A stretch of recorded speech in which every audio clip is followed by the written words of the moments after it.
You're going away to camp this summer. Even if camp is fun, it can also be lonely. But you don't have to let homesickness keep you from having a great time at camp. I'm Dr. Judd. Being homesick means missing your family and friends. You could visit the camp ahead of time. That could make the change easier. Or if it's your first time sleeping away, try going to camp with a friend. Or stay for only a week or two. Take your favorite toy with you. If you start to feel lonely, call or write home and ask for a care package. Talk to your camp counselors. They could help you meet new kids, some of whom are just as homesick as you are. Being away at camp doesn't have to make you feel homesick. Get involved. Make new friends. The more fun you have, the less you'll miss home. Welcome to the Cinematic Void Podcast. Cinematic Void is a cult film series that hosts screenings in the Los Angeles area as well as virtually. I'm your host, Jim Branscombe, and joining me as always is... Hey, what's going on? Nick Vance, Paranoid Futures on social media. You can find Cinematic Void on the World Wide Web at cinematicvoid.com, as well as Facebook, Twitter, Instagram, YouTube, and all major podcast platforms.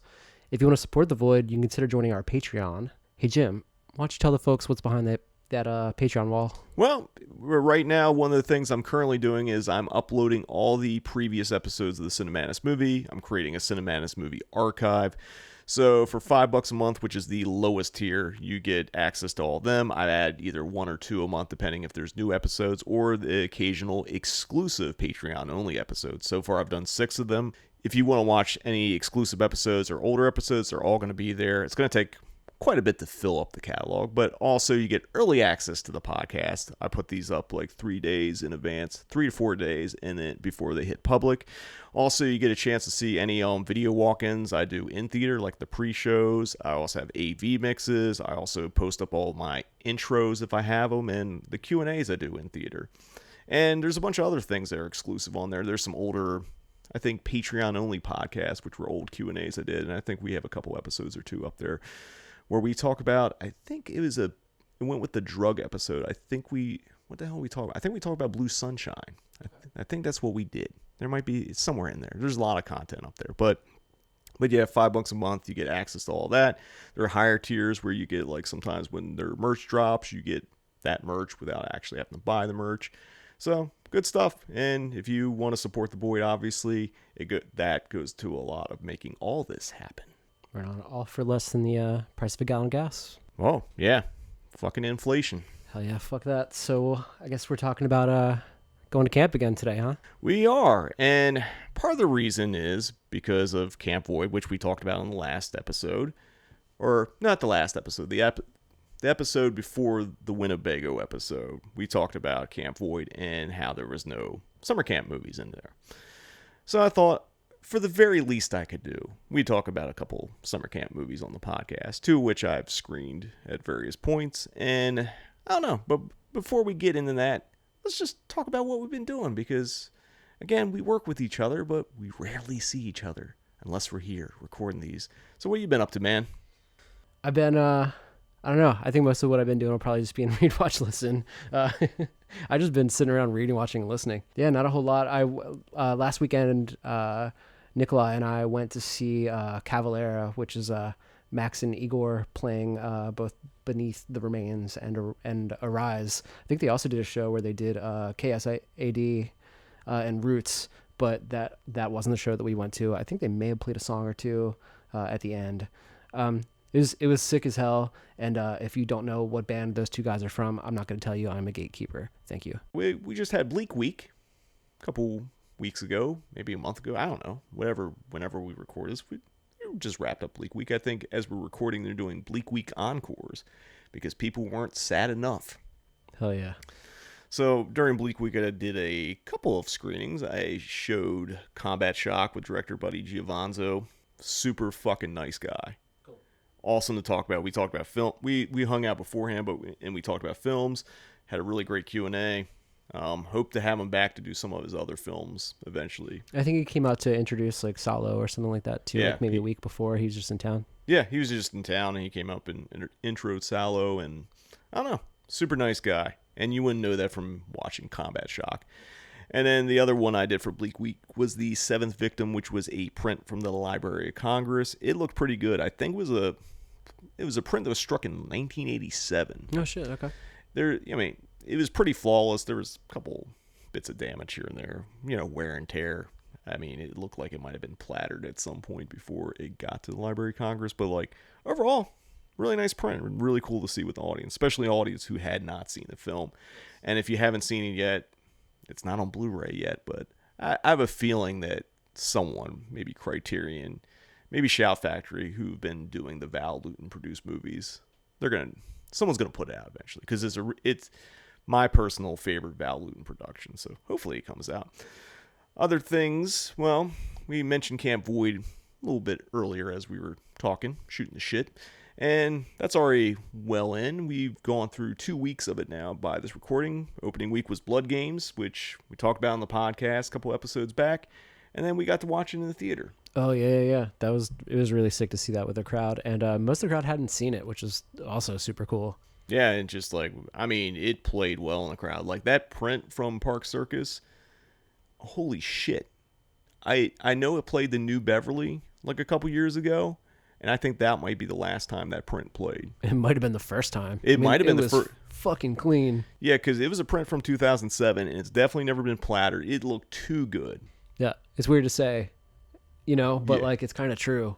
Like a little grime might have helped the atmosphere, but it'll hopefully you've inspired other people to play it, and it'll eventually get there. Yeah, I saw Exhumed Films is doing their camp series coming up, and they're playing Blood Games during that. So at least it's going to play somewhere in Pennsylvania. So if you get an opportunity to see Blood Games in a theater, highly recommended.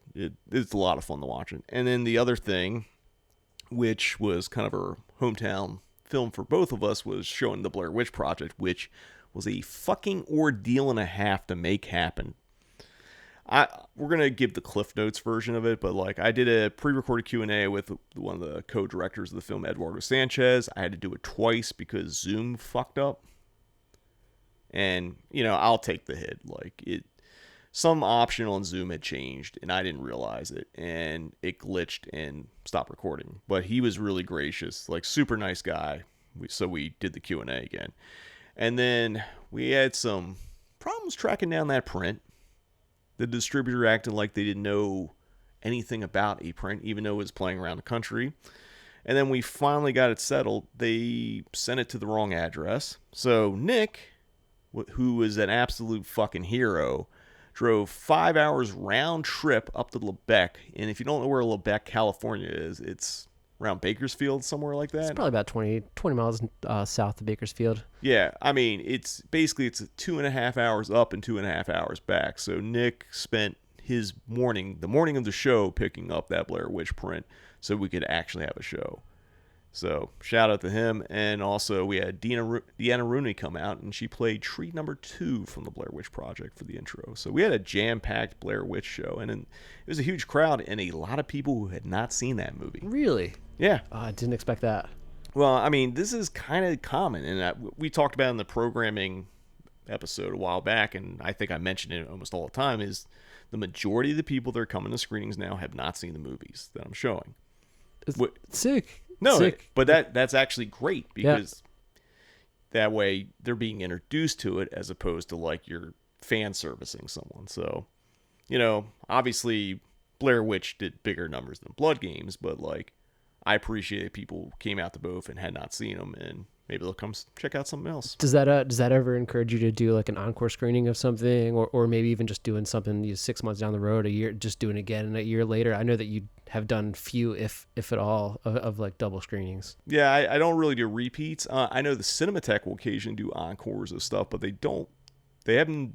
It's never come up for void screenings at the Lost Fields 3, because there's definitely been shows that sold out and people are like, please do an encore. But I think by the time that all goes down, the calendar's already full. Yeah. So it's like I wonder if, next time someone will bring their friend who's never seen Blood Games because they saw it and loved it, that kind of thing. Yeah, I mean, I'm still kind of leaning on the not repeating thing, but like, there are a lot of movies in the world. You can just keep doing no repeats and be fine, I'm sure. Yeah, but I'm also coming on like year 7 next February, or this upcoming February in 2023. So it's like, I thought about if I do a marathon next year, maybe play some stuff from the first couple years that I haven't played in a while. just something I'm floating out there. Just do something fun. But you never know. But, also it's part of the thing is like you snooze, you lose. That means you should be paying attention, following Cinematic Void on social media so you know There you go. what we're showing. And speaking of things we're showing, this just got announced pretty recently.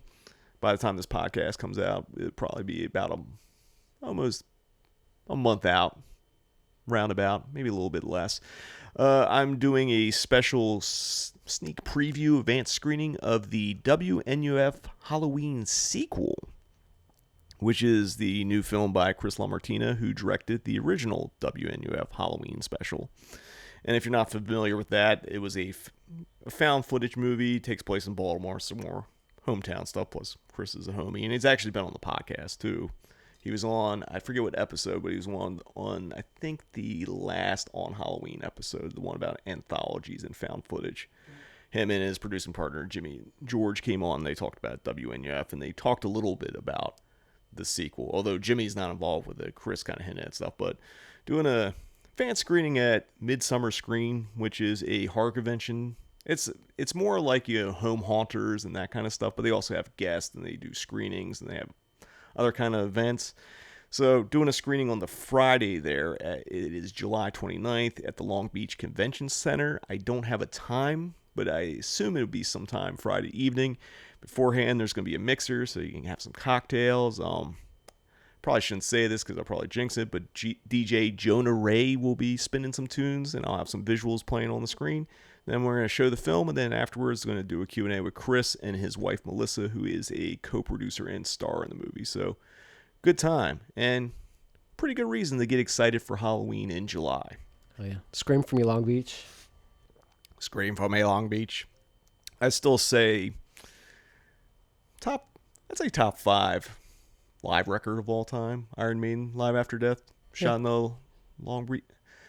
Was it Long Beach Arena? Yeah, it was Long Beach Arena. Totally. I remember when the first time I was ever in Long Beach, I was like, for my old job before I lived out here, and like I stayed at a hotel that was near there, so I went and walked over to Long Beach Arena, and just like, hey, Maiden played here in like 1985. I'm sure other things have happened there that may be more significant, but like, it's like, that's fucking cool. That's the one thing I know. That's all I know. And I guess to kind of wrap up what's been going on, should mention in the works, Cinematic Void Zine. Now, I think it's come up on the podcast before and probably talked about it in other avenues, but it's actively being written now, and I think everything's going to be turned in end of July, so right around the Midsummer screening of WNUF Halloween sequel. And then should be ready for late September, October first issue. Cool. Does that mean it's a physical product then? It's a physical product. It's going to be printed up. It's going to be more punk rock ethic, but just maybe glossier paper, full color, that kind of stuff. So I'm writing some things. Eddie, who does the social media and marketing for Cinematic Void's writing some stuff. I think you might actually pitch in and do something here and there, maybe, pending your schedule. Yeah, we'll see. I'll throw you a little something. Throw a little bone. Throw a little bone in that zine. Be like the old days. Oh, yeah. But yeah, so that's coming along, and I'm actually kind of excited because we've probably been talking about it for the last year or so. And originally we were supposed to do a summer issue, but like by the time we were gonna start talking about it, it's like, instead of trying to cram a fucking summer issue in and half-assing it, why don't we take our time and just focus on a fall issue and get it together? So it's coming together nicely, so I'm excited for that. But as we talked about our current events, we're going to be talking about sort of current, but not really, because we're talking about summer camp movies. It's Camp Void season. Obviously not showing any, but we're going to talk about some. So we're going to take a quick little break here, but when we return, it's going to be Camp Void with actual camp movies on the Cinematic Void podcast. This camping trip was a good idea. Yeah, it sure is relaxing. Peaceful. Groovy. Kind of dark, though. Man, I'm getting thirsty. Yeah, let's have another light beer from Miller. Lights filling! Hey, Spray! Hey, Spray! What was that? The creature. What creature? Well, legend has it that a horrible thing stalked these woods. Oh, Mickey! It comes out when the moon is full. What does this creature look like? It walks on 2 legs, but it isn't human. It's got big eyes that bulge out and... It's the creature! Hey, guys, where you going? Hey, guys, where are the marshmallows? Light beer from Miller. Everything you always wanted in a beer, and less. Come on, it's after us! Man, did you see that thing? Unbearable suspense that keeps you on the edge of an abyss of terror. Take a cult film odyssey into Cinemadness with Cinematic Void. Based in Los Angeles, Cinematic Void is a film series that specializes in horror and exploitation films. Currently, we are hosting Cinematic Void Up All Night in the Cinemadness movie, a monthly virtual screening series, as well as the Cinematic Void podcast, where we dive deeper into the world of cult cinema. You can find Cinematic Void on the World Wide Web at cinematicvoid.com, as well as Facebook, Twitter, and Instagram. And if you like what we do, you can support Cinematic Void by joining our Patreon. Until next time, see you in the Void.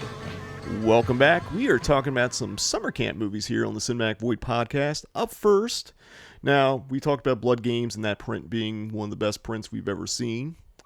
This movie, when I screened it, and I still hold this, is the best print I ever screened. At the Egyptian. At the Egyptian, when I did this for the Camp Void Marathon, which is Meatballs 2, directed by Ken Wiederhorn from 1984.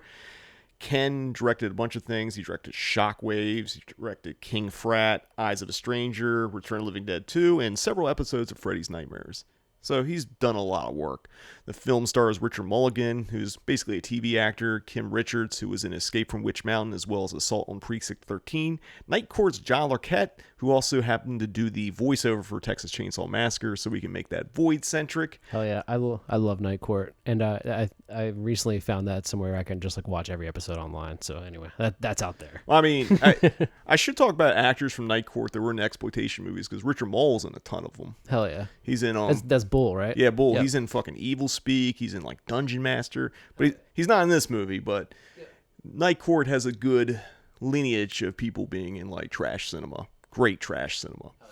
But well, we should do a Night Court episode at some point. But now we're talking. Yeah, but get back on track and probably getting right back off track by mentioning him. Paul Rubens in this movie, aka Pee Wee Herman. You also have Jason Hervey, who was in Monster Squad, as well as The Wonder Years. Tammy Taylor, who was in a couple. The dick older brother in Wonder Years. Yeah, Wayne. And he was also, and you know what? He was also fucking Dick in Monster Squad. Oh yeah, I guess he was. Was he the older brother in Monster Squad? No, as he well? was the bully. He's the one who beats up Horace in the beginning. Okay, yeah. And calls him the homophobic slurs. Hell yeah, my name. Yeah. Is Horace. Yeah. I was gonna say Tammy Taylor, who's in a couple of Lawrence David Fold movies, productions, or like one he produced and wrote, one he directed, Don't Go Near the Park and Malibu High. David Hollander, who was in Airplane, he was the coffee kid. He's like trying to give the little girl coffee. He's like, well, how do you take your coffee? And the little girl's like, black like my men. Yeah. So he was the kid that got shot down in that line. I guess that line is probably, I don't know how It's a bit problematic these days, I believe. Yeah, I don't know how I mean, you watch Airplane, there's a lot of things that haven't aged well. Yeah. But we're not talking about Airplane. And last but certainly not least, there's a lot of people we didn't mention. This is a pretty stacked cast, but Donald Gibb, who was Ogre from Revenge of the Nerds. This is one of his earliest roles. He plays like a... He also plays Ogre in this one. Is that what his name is? I thought No, just I'm saying he's just playing the same fucking... Maybe that's just... I'm a maniac, I'm a bully character, you know? I mean, that's probably just who he is. He's typecast, yeah. Yeah, early on, because he did this like a couple years before... maybe not a couple years, maybe like a year before Revenge of the Nerds. It was pretty close. For those you who haven't fucking seen Meatballs 2... From the guy who has 1 billion times. I've seen like 6 times. Let's not get crazy here. 5 more than I have. And the last time I saw it in the theater. But basically, it's your typical summer camp movie where there's 2 warring camps. There's a boxing match that's going to determine who owns the lake or gets access to the lake at the camp. And all while there's hijinks and stuff. And then an alien lands and basically gets dropped off by his parent aliens to go to summer camp to see how it is summer camp on Earth. So the warring camps, one of them is actually like a military their military group. Yeah, well, it's called Camp Patton, so... Camp Patton. Okay, there you go. So you got Camp Patton, and then what's the Camp Sasquatch, which I would say is probably the coolest name for a fucking summer camp I've ever heard in any of these fucking movies. Absolutely. I definitely see a Cinematic Void, Camp Sasquatch, Call Me Meathead shirt coming soon. Should have did it for this year. I definitely did a Sasquatch themed Camp Void shirt for this year. Right on. Cool. Which I'm hoping to have back sometime in July. CinematicVoid.com. CinematicVoid.com or Cinematic Void Big Cartel. You can grab your searches or your shirts there. So this was originally not a sequel to Meatballs. It was written as something else called Call Me Meathead, and then shot under the title Summertime. So this is a TriStar picture.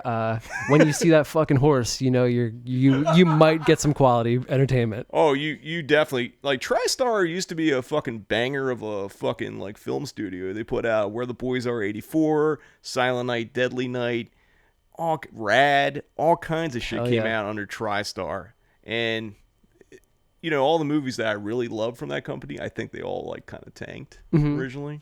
I can't think what was the big TriStar hit. There's something, and it's probably something obvious. But anyway, yeah, this came out as TriStar. And basically, TriStar is the reason why this movie is called Meatballs Part 2 as opposed to Call Me Meathead or Summertime, because they had picked up the name rights to Meatballs, and they were going to do their own sequel to it. And they already knew that like Bill Murray and Ivan Reitman were not going to participate. But then this movie came up as an offer to purchase, so they're like, "Fuck it, let's just buy this movie and just retitle it Meatballs Part 2." Like I can't think of any like great examples currently, but I'm pretty goddamn sure that there are many instances in Hollywood where someone writes a film, it gets bought, and then they take that story and attach an already like made intellectual property to it and just go, no, this plot is great, but now it's just called fucking Doctor Strange or fucking or whatever the fuck else. You know what I mean? You want to know what was notorious for that? Hellraiser. Everything after Hellraiser 4 was a horror script written for something else that they basically bought and like, where the fuck can we put Pinhead in here? There you go. So that's what happened here, and that's what happened there, and that's a great example. Thank you. I mean, it's kind of funny because Ken Wiederhorn didn't know that this movie was Meatballs 2 until it came out. Oh, fuck. So he was kind of surprised. He still thought he was making Call Me Meathead. Call Me Meathead. Call Me Pinhead. Call Me Meathead. Yeah. Imagine if they took that and put fucking Pinhead in this movie. I guess this predates fucking Hellraiser, but, yeah, you know, stranger things have happened. Ivan Reitman, the director of the original, as well as star Bill Murray, weren't pleased about this movie being retitled and called it a cheap cash-in. However, I hate to tell him this, but I like Meatballs 2 a hell of a lot more than Meatballs.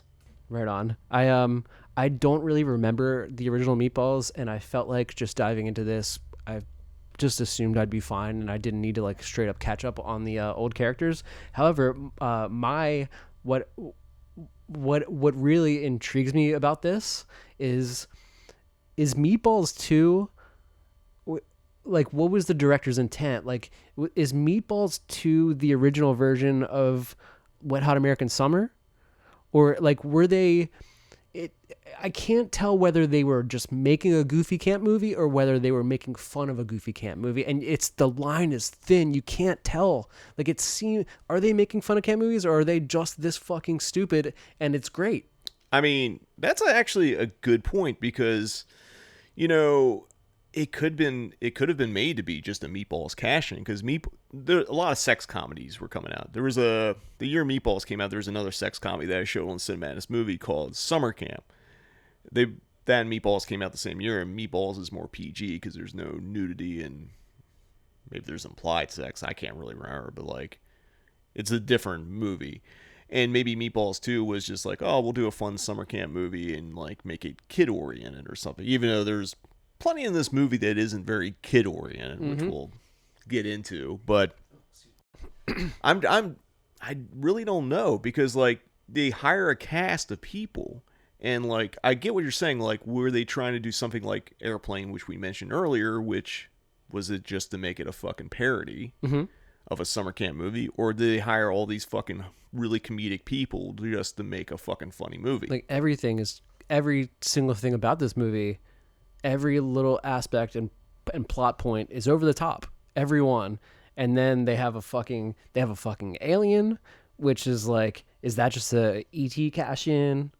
Oh, it definitely was. Was Mac and Me out at this point? No, it actually predate. We'll get into Mac and Me as well, because it does predate Mac and Me, but like definitely ED, fucking erectile dysfunction.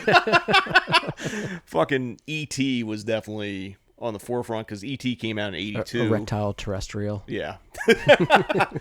I mean, E.T. was a big fucking smash hit, and there's a ton of E.T. knockoffs. There's like Nuki, and then you get down to Mac and Me like several years later. So I think so that was the original intent, but then they go like, let's make it a fucking camp movie. But again, I still think like, are they mocking both? It's like Hot Shots. It's or like, I'm trying to think, was Hot Shots one of the ones where it's like they're mocking fucking multiple? Yeah, but but the thing about the way this comedy's scary handled, movie. Yeah, but it's not in the same way, because it's very referential, and you can like, when Scary Movie or Airplane or like Hot Shots, they're specifically picking scenes from a movie and doing a parody version of it. There's no predecessor to what they're doing. There's summer camp movies, and there's obviously a template, as I was talking about, like, the warring summer camps and like some kind of conflict and like that kind of stuff. But they're not really parodying anything. They could be just parodying a summer camp movie in general, but there was a lot of camp comedies already. So, and like at this time, there was stuff like Wacko was out, Airplane was out, and it's not in that same mold. Don't think it fits that same. No, okay. I think it's just because it's not a Zemeckis. Yeah, I think the thing about this is just they just try to make a comedy, and I think they succeeded. They definitely succeeded. It's funny as hell, but because it's so strange and so over the top. Well, I think that's what works for it, and why I think it works better than Meatballs, the original. And like, it's been a while since I watched Meatballs, but I remember watching it and just being fucking bored. Like like for instance, the fucking the two say Meatballs is boring. Yeah, I could see that. I mean, I feel like Bill Murray's good at it, or good in it, and I think there's other characters that are good, but it's just like, overall, just like, I remember the last time I watched it, which was probably 2 or 3 years ago, and it's just like, I just thought it dragged. And I also think like, actually, I'll take it back. It's like, I love Bill Murray in most things, but like, I thought it was just okay. And like, the character just kind of like, I don't know. It was kind of a variation of his Caddyshack character in some ways.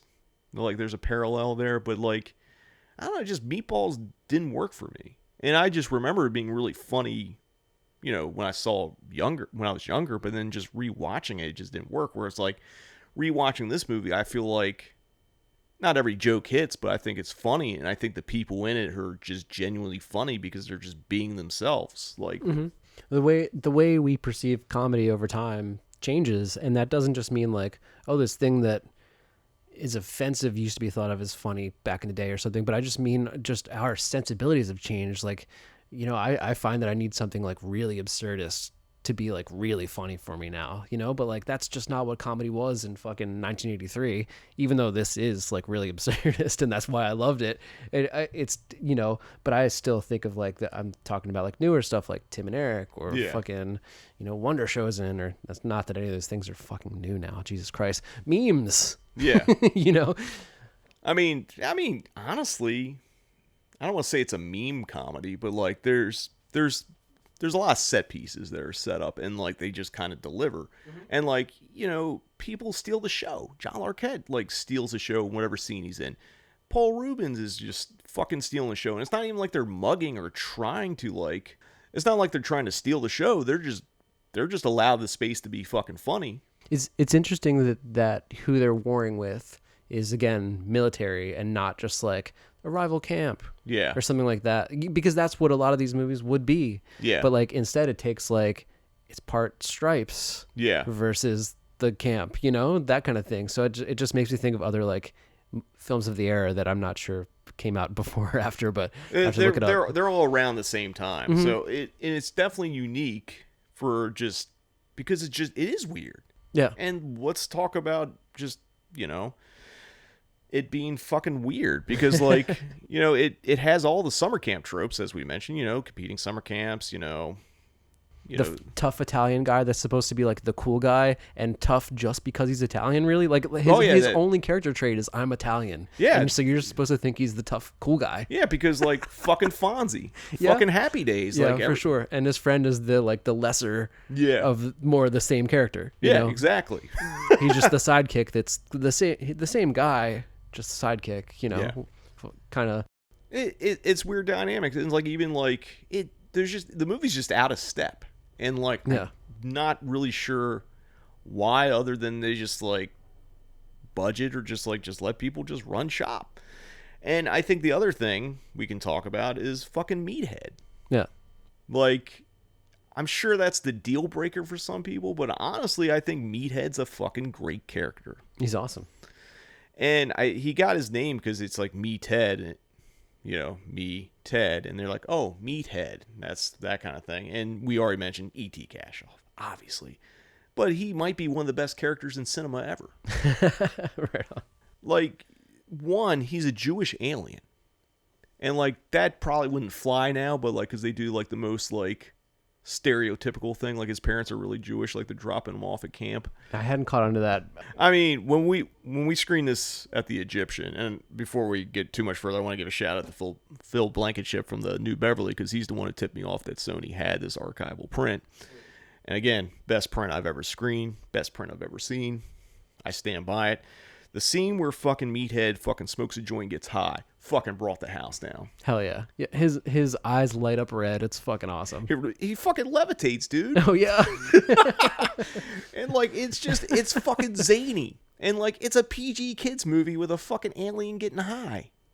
A little humor for the adults in the crowd, you know?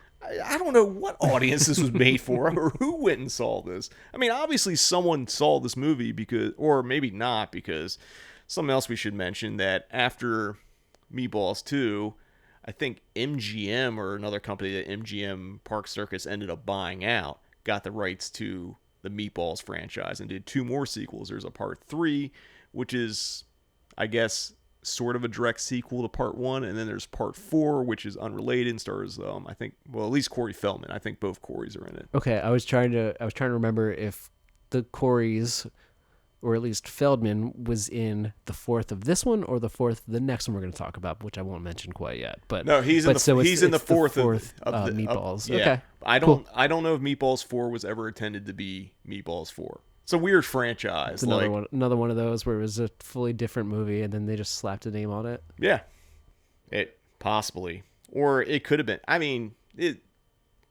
making movies are weird, especially on like the exploitation, like low budget independent level. Like, shit just gets wild. The 3rd one doesn't hit, let's make a 4th one. Yeah, I mean, probably the only one that really made money, honestly, was the first one.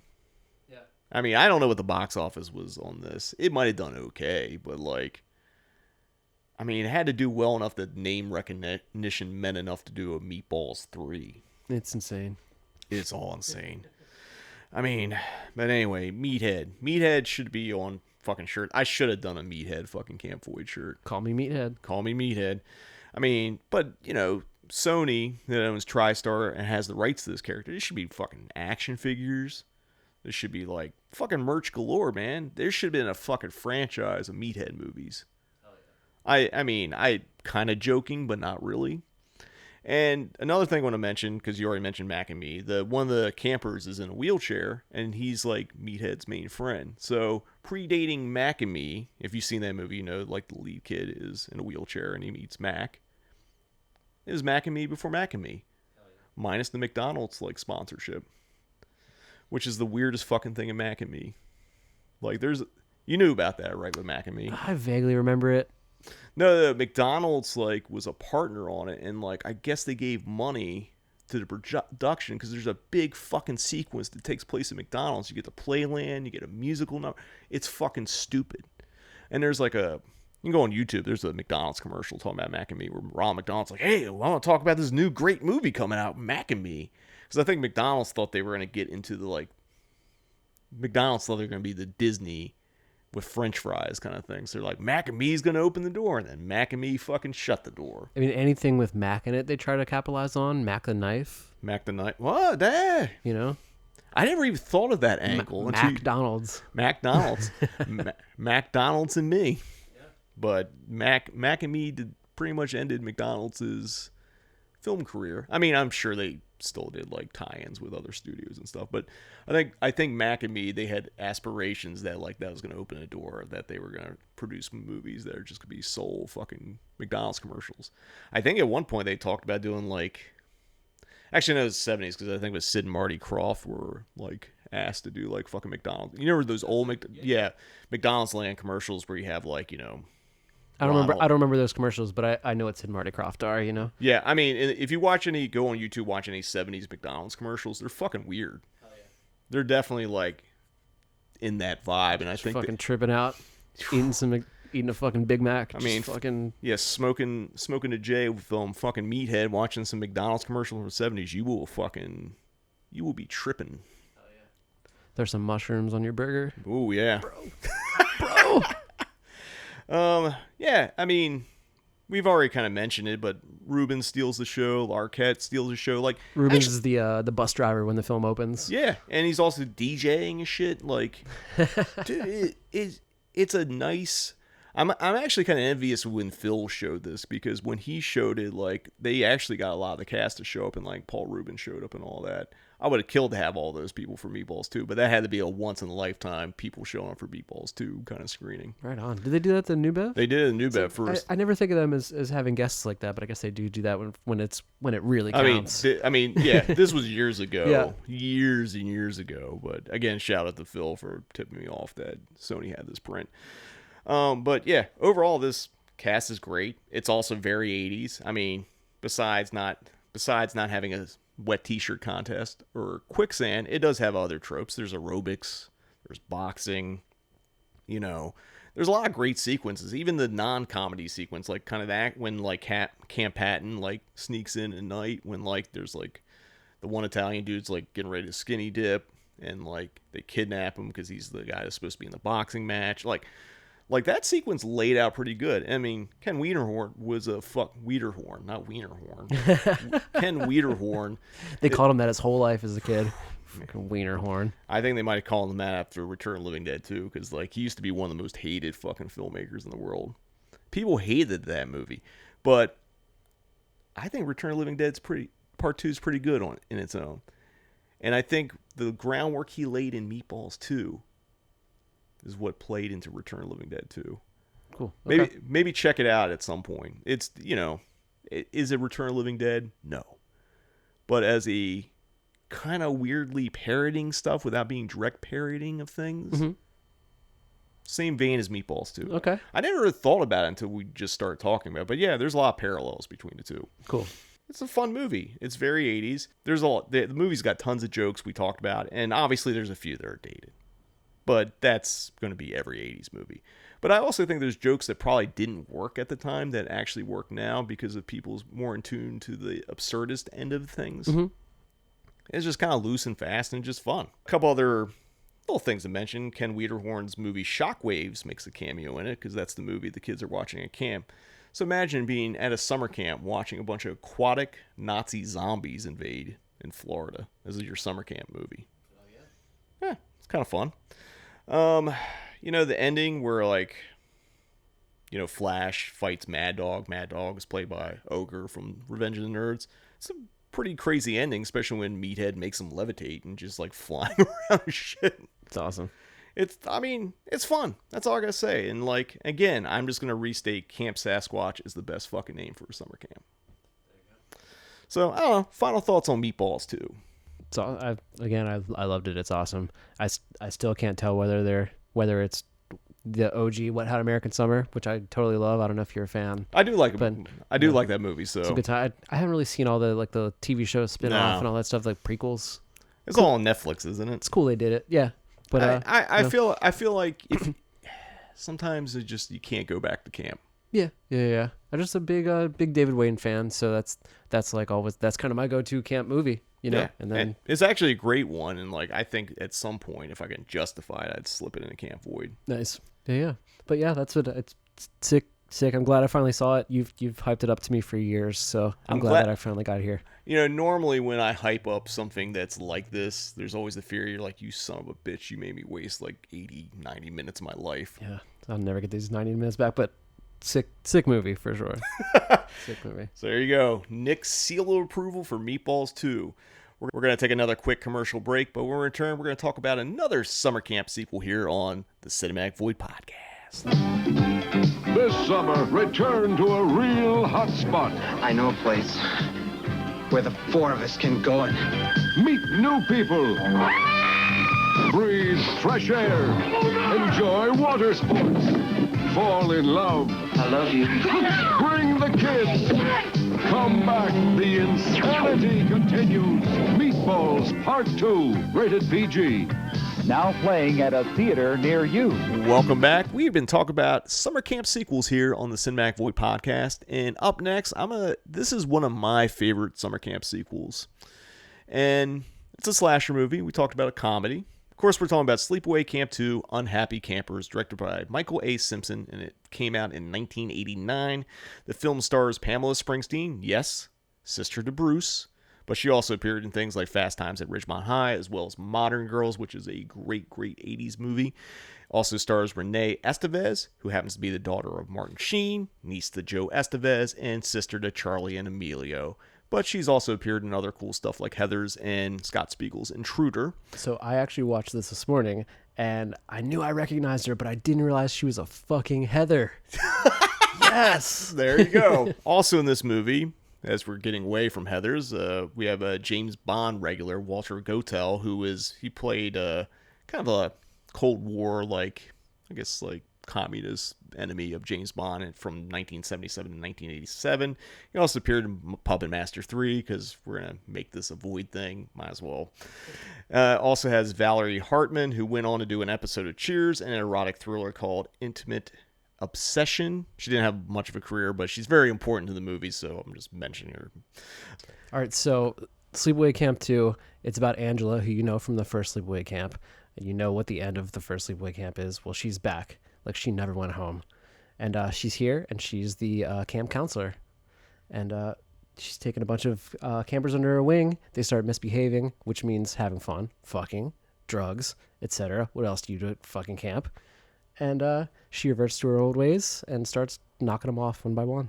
Look at Nick all grown up. I watched it today, so it's fresh on the brain. I watched it a couple days ago, but anyway, let's get into how this movie happened. So, unlike Meatballs 2, there was one person connected with the original Sleepaway Camp, which was producer Jerry Sylvia, and he had the rights to it. However, when he decided to do a sequel about a good 6-7 years after the original, didn't bring along original writer-director Robert Hiltzik, as well as star Felissa Rose, Jonathan Tristan, Susan Glaze. All those people didn't come back. Well, it's weird that they didn't bring Felissa Rose back. Well, she did audition for it, but because they kind of were going to change the tone, because I think Sleepaway Camp, you know, I know, again, we're using the term problematic with things in the movie. It's such a, it's a rare slasher movie where there's a lot of depth and there's a lot of things to think about in it. Mm-hmm.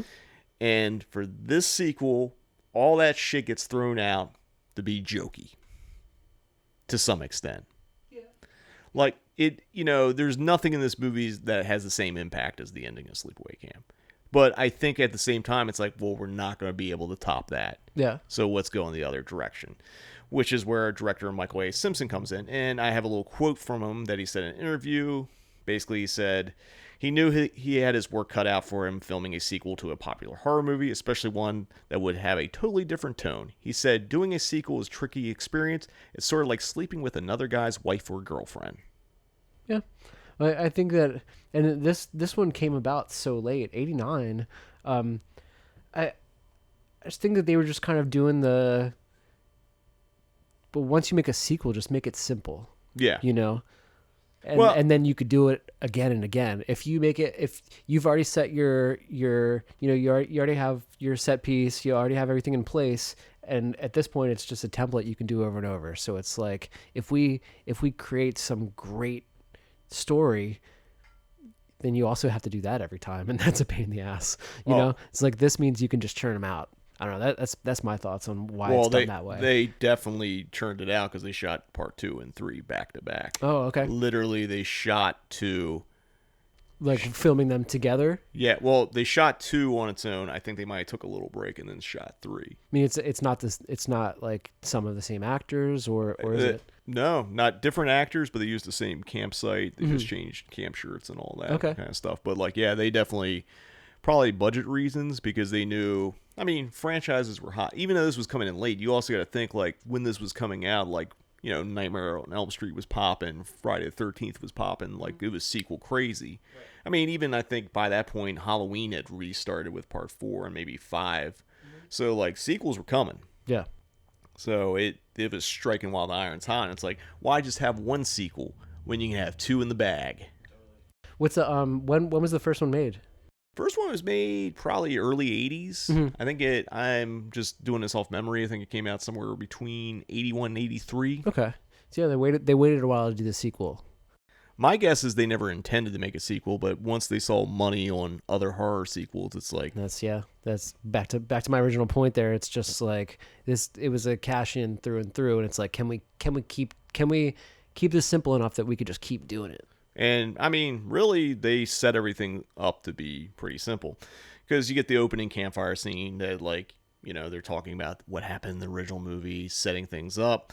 The one thing they did, and maybe just to get, you know, the elephant in the room, they address the transgender angle early on, and they basically say Angela went to a psych ward, had a sex change, became a woman, and was released, and no one knows where she is. Right. Well, so they're telling ghost stories around the campfire at the beginning, and so they're setting the whole thing up, and they're telling different ones, and then they get to this one, and and they don't even, at least to my memory, and again, it was just this morning, but I don't remember it being like it was here, it was at this camp, but it was just like at a camp this thing happened, and you know, and they tell the story of Angela from the first movie.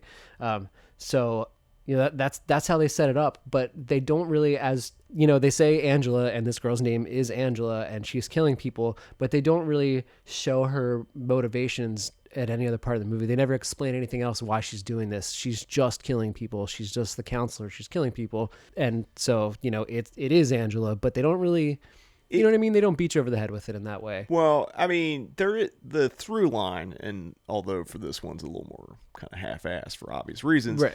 Everyone that dies in Sleepaway Camp, except for maybe the last kid that gets decapitated, like, had done something that directly affected Angela or someone that was close to her.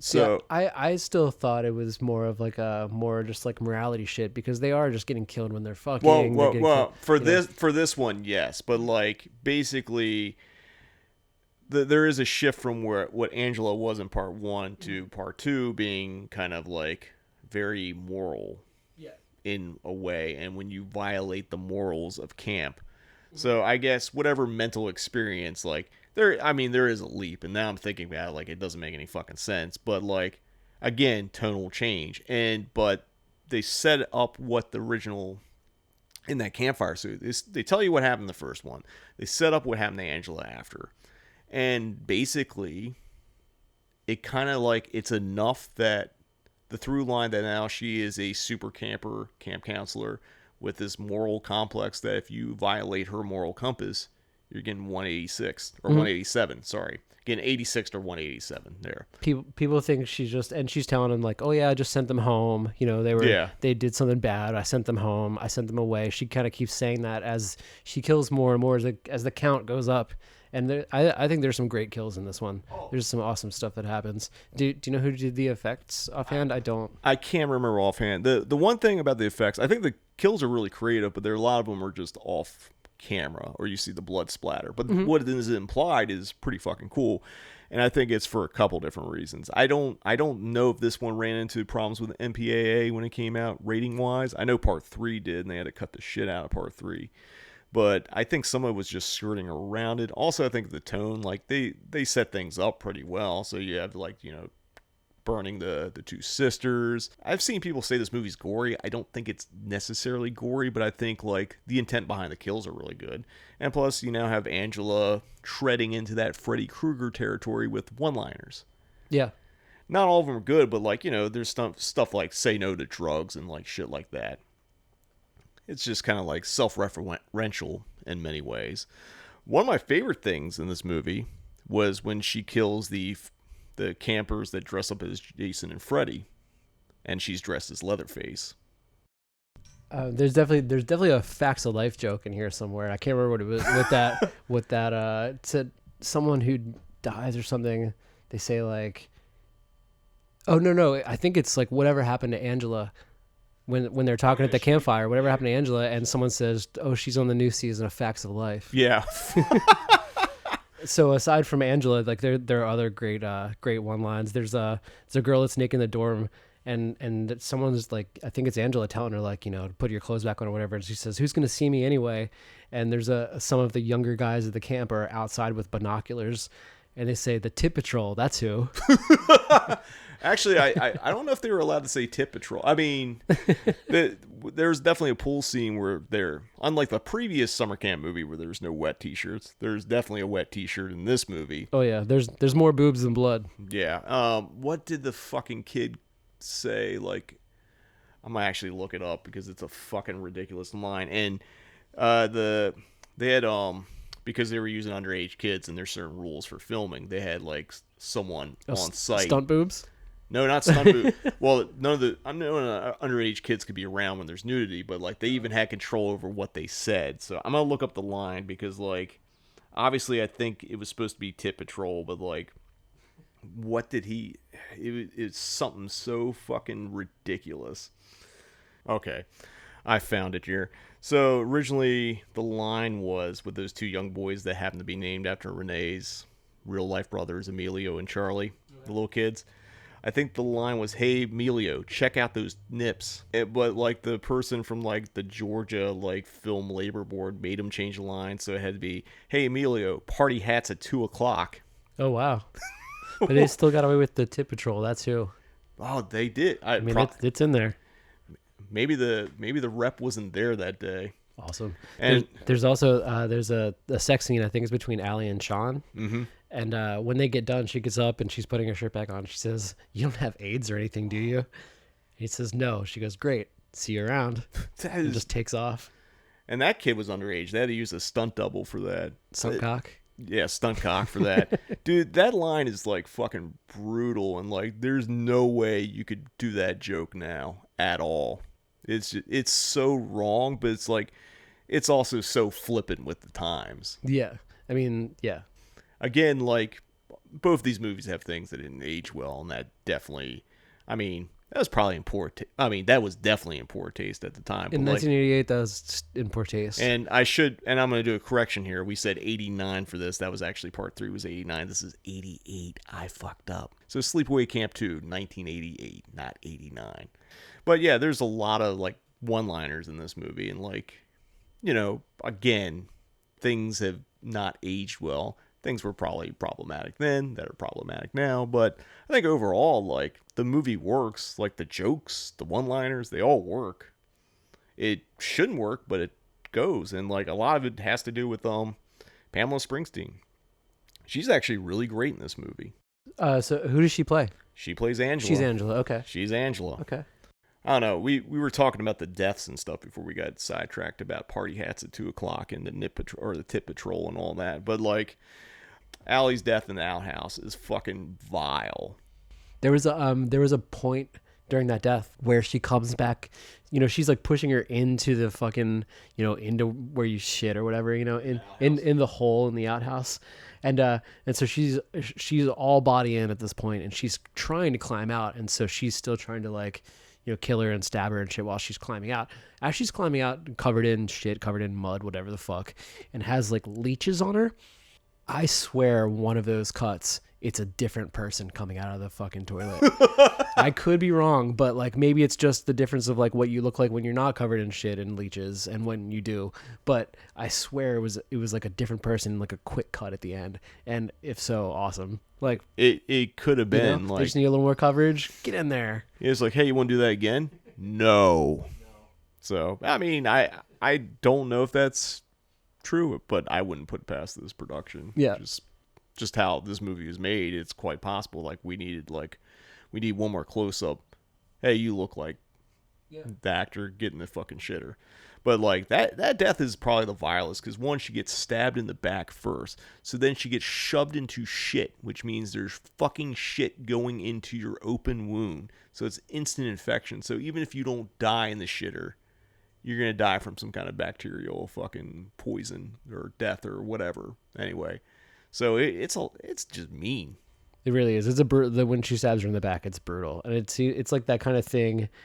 You know, at least in movies, it seems like where you don't know what the fuck that was. You know what I mean? When you get stabbed in some weird ass spot like that. Yeah, I mean, she's probably just like, what the fuck is that? Yeah, and then repeatedly, and it's like it's not a spot where you can like kind of like try to stop the bleeding because it's in your fucking back. Yeah, that's why Ray Cappo always talked about being stabbed in the back. It's a bad thing. That's right. Even if you aren't youth crew, it's a bad thing. So this movie, late 80s, hair metal, thrash metal is all still like real big. There's lots of mullets in this movie. Oh, this has probably the most mullets in a movie outside of maybe one from Texas. Right, like Black Roses or something. Yeah.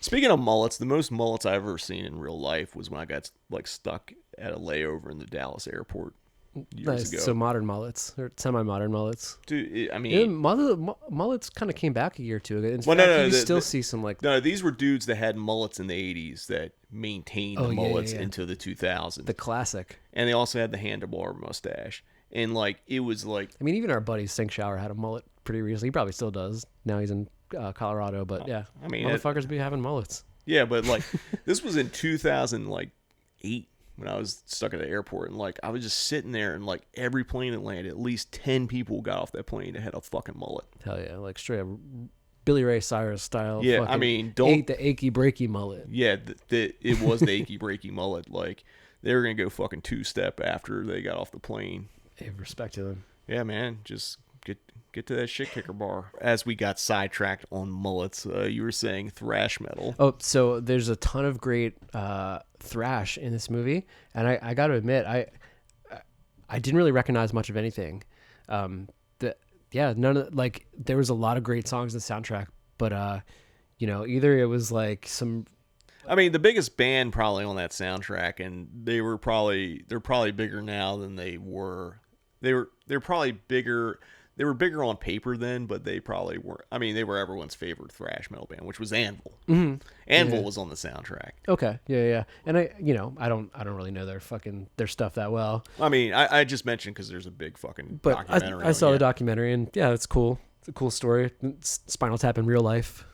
Who else did you recognize any other songs? I didn't, but the song I really love, it's the end credits song. I actually used it when I did Camp Void Year 1. I used the song trailers, that song Desperate to Survive by Obsession. Okay. Because it's like a thrash metal power ballad type thing. Okay. Because like all those thrash bands would do the thrash stuff, and then they would like. Yeah, you gotta have your Cemetery Gates. Yeah, I mean it's like the borderline when like you were a thrash band, but you want to kind of get some of that like hair metal money. Oh yeah. You're doing a ballad, but this one's a fucking ripper. Like when I was rewatching, like I used the Shout Factory Blu-ray. That's what they have on the fucking like DVD or Blu-ray menu. I'm just leaving this alone because I'm fucking vibing. Hell yeah. There was a point in the movie, and it's when when they show that room where Angela has all the bodies. Mm-hmm. On the couch sitting next to one of the dead bodies is a Flotsam and Jetsam record. I don't know the one in particular that's on the couch. It's one I've seen many times that has kind of a traditional tattoo drawn, kind of like dragon, whatever type thing, a crazy looking thing.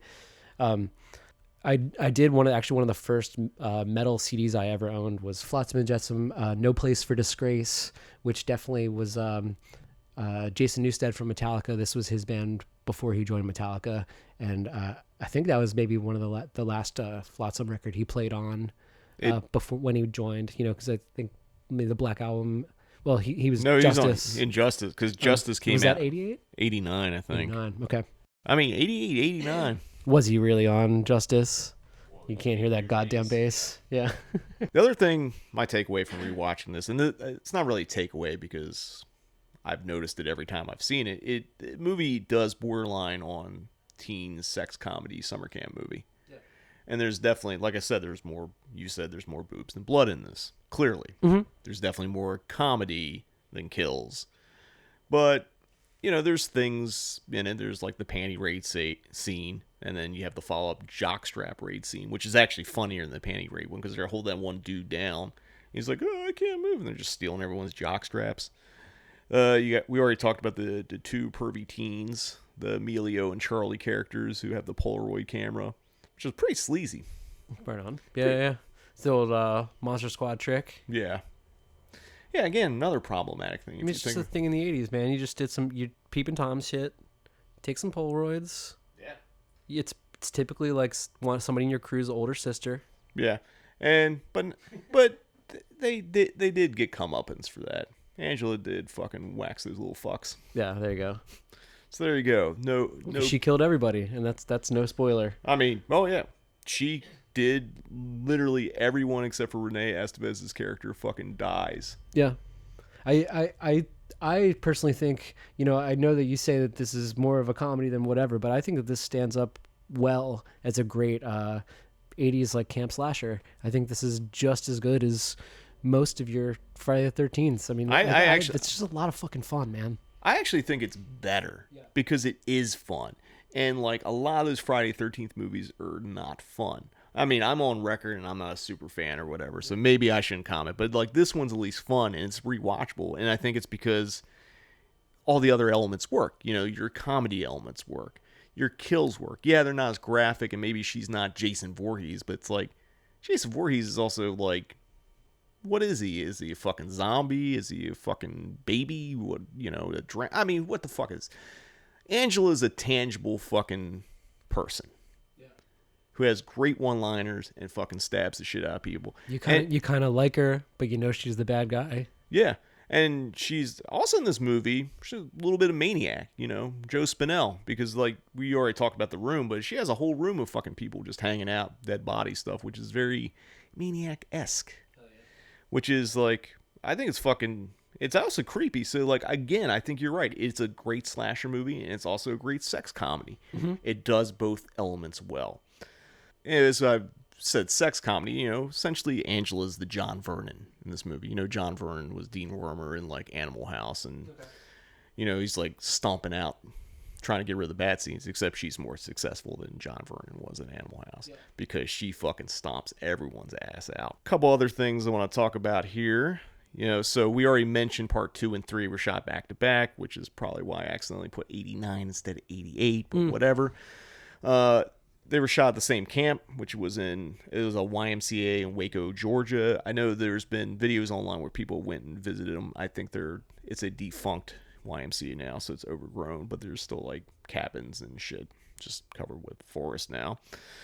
The dream sequence in the movie that kind of replays everything that happened, that was added after the fact when they were short on running time.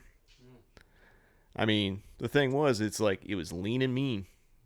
Jokes were flying, people were dying. Wasn't a lot of shit that they were going to cut out, so they used everything and were like, oh shit, we got to pad some time. So that whole dream sequence, that was there for that. Oh, I do want to talk about the ending, which I think is great because, like, you know, Renee Estevez's character lives, even though she's thought to be dead and she's running out of the woods, and Angela, after she fucking kills everyone, hitchhikes, and then she's with a lady who wants to smoke. Mm-hmm. So... maybe there are some parallels to youth of today here. Maybe Angela is militant straight edge. Nice. You know, she killed people for drinking, drugging, having sex. Again, I don't know what that is in, you know, we're the, it's like you got a bunch of probably young kids making these movies for the most part. Yeah. But then you've got like the producers, the people with the money funding these movies. Like you know, like just in a lot of these like '80s slashers, that's the overall theme, is that people are getting killed when they're when teenagers are doing quote unquote bad things. And like, who was like the fucking, who was coming up with this shit? Well, you know, like, because that's the message that I'm reading into it. I think a lot of it comes from Friday the 13th with Jason's mom, because Jason's little ass drowned because two of the counselors were fucking instead of watching him. So that's where that whole arc of morality or moral superiority of like, you're doing bad stuff, you need to die. And I think a lot of slashers came off of it. It does work when it's a bunch of fucking teens in the woods. It's just like, well, what are they gonna be doing, and what can we kill them for? Well, I mean, I'm paraphrasing John Carpenter here, but like, because people try to say like Halloween had the same motif in it, but John's like, people didn't die because they were having sex or drinking beer. They died because they weren't paying attention. So it wasn't this moral high point. It's because like Jamie Lee Curtis's character, Laurie Strode, fucking smokes a joint while listening to fucking Blue Oyster Cult. So she's high getting dropped off the babysit. So she's not completely like virginal, pristine, not doing anything wrong.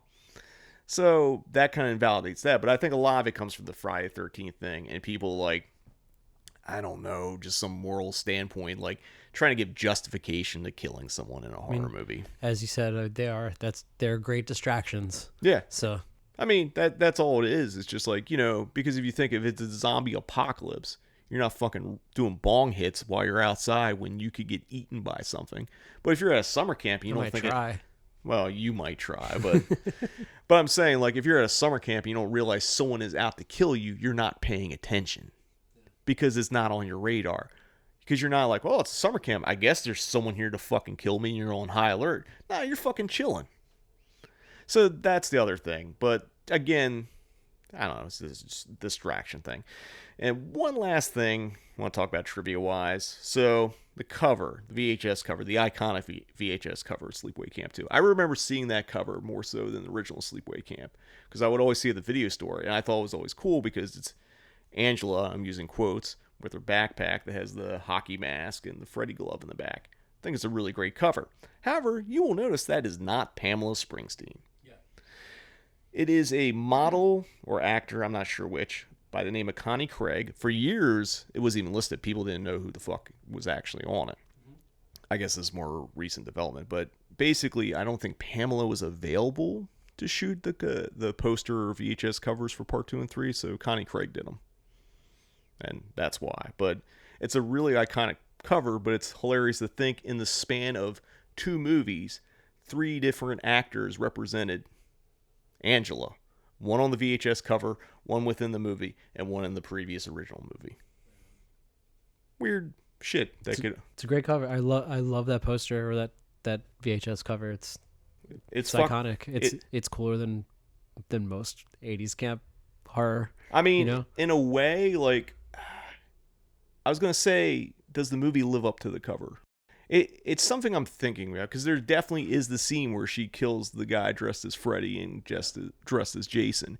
So that's the other thing. The thing that's on the cover actually happens in the fucking movie. Think of how many horror movies have covers with really awesome shit that never ever fucking happens in them. Oh, yeah. So it delivered. Granted, the actor on the cover isn't the same actor delivering it, but it delivered. And I mean, I remember as a kid not realizing this was like a horror comedy type thing, that like, I was like, man, this shit's serious. Yeah. I just thought like, that's badass. Like, I don't know what's happening, but like, it's, I don't know, like shots fired. Fuck you, Jason. Fuck you, Freddy. Which is kind of what it is. But I mean, obviously Sleepaway Camp 2 wasn't having the marketing muscle of the Elm Streets or Friday the 13th at the time, because it didn't come out on a big studio, you know? Right. It's maybe not so much fuck you, Jason and Freddy, as it is hey, Jason and Freddy, why don't you slide all of that fucking money over here? Yeah, essentially. It's basically acknowledging why the sequel exists, and kind of a parody, as you will. Maybe not parody, maybe just self-referential, like, joke that's on the cover. But I think it's awesome. So anyway, final thoughts on Sleepaway Camp 2. I think much like Meatballs 2, even though I know that they're going to be bad, I'm ready to watch the rest of the sequels. I'm ready for 3 and 4 of both of these. So I think that's high praise coming from me, man. I loved this one. Yeah, this sick. one's great. And I do want to say part 3 isn't as good as 2. And I don't know why. I don't know if it's because of the trims or whatever, or just the cast. Like, it's kind of weird because they were made back to back. And, like, they do kind of have the same energy. But for some reason, 3 doesn't hit the same as part 2. And I don't think 3 is a bad slasher, but I feel like whatever lightning in the bottle they managed to snatch up for this one just kind of like takes it over the top, because like, I'm not saying it's better than Sleepaway Camp 1. I mean, you can't really compare them. I don't even think it's fair to compare them, because it's just like, you know, one's an orange, one's an apple. And it's like, they both taste fucking good and they're fucking great. And if you're in the mood for one or the other, you're going to, you know, you might enjoy one better than the other. I mean, obviously, I think Sleepaway Camp is one of the best summer camp slashers ever made, period, because of just everything that happens to it. But I think this, as kind of like, I think another thing that probably played into the more humor aspect, besides Freddy Krueger, is Evil Dead 2 and things like that. Because, like, definitely the horror, there was horror comedy in the air. Like, a couple years before that, there was also Return of the Living Dead and Reanimator, so comedy and horror was kind of out there anyway. Yeah, that's what I love about a lot of those 80s films that you just mentioned. I mean, they're great because they're gory and they're hilarious. Yeah. So bring that back, man. Bring it back. I think something a lot of modern horror is missing. It either tries to be too quote unquote elevated, or, you know, it's just like it either just straight up sucks, or it's trying to be way too smart for its own good. And you know what I'm talking about. I think a lot of horror movies don't know how to balance. Mm-hmm. And it takes itself too seriously. I think what you get now, when you get horror comedies, you get too jokey of horror comedies. And I'm not talking about like Scary Movie level. I think like people think they're writing stuff that's funnier than it actually is, and it doesn't quite work. And when you try to do an ultra serious horror movie, it also doesn't work, because like there's things that happen in what helped make a lot of 70s and 80s horror movie, and even some of the stuff that came out in the 90s, that like, it's an environment that doesn't exist anymore. And I think a lot of people are just like, I'll put it this way, since we're talking about the VHS era for both these movies, it's taking a VHS tape and making a dupe. Sure, you have a copy, but you're losing something.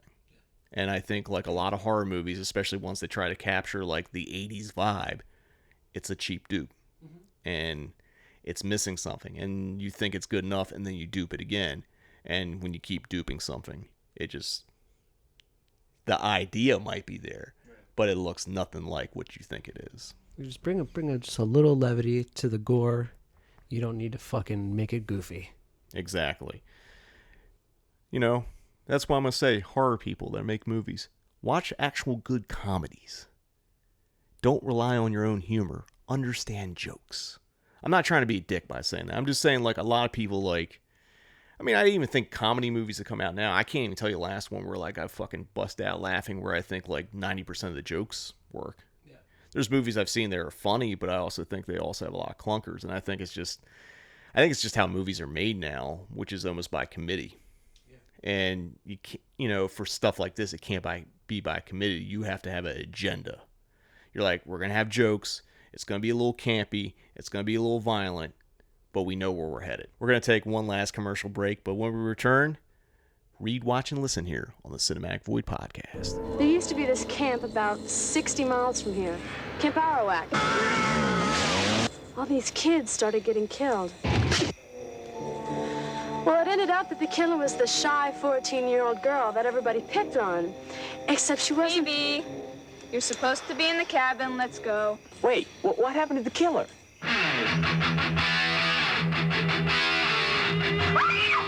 Whatever happened to the good kids in the world? Oh, don't talk like that, Uncle John. There's lots of good kids. We just have to weed out the bad. Remember, ladies, nice girls don't have to show it off. Where's Phoebe? I had to send her home. I found her doing things with the boys last night that she had no business doing.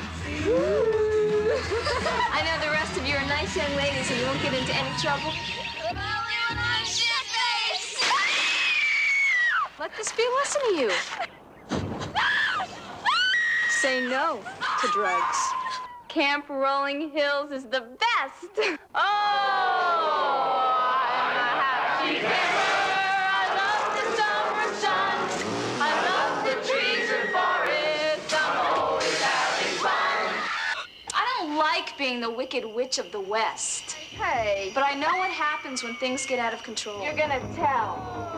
Oh, I'm a happy camper. I love the clear blue sky.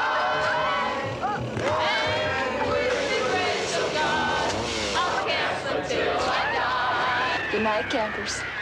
Welcome back. It's now time for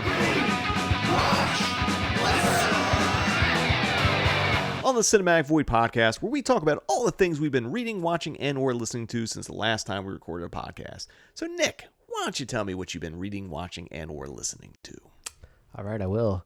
I've been going through the Sandman comic book.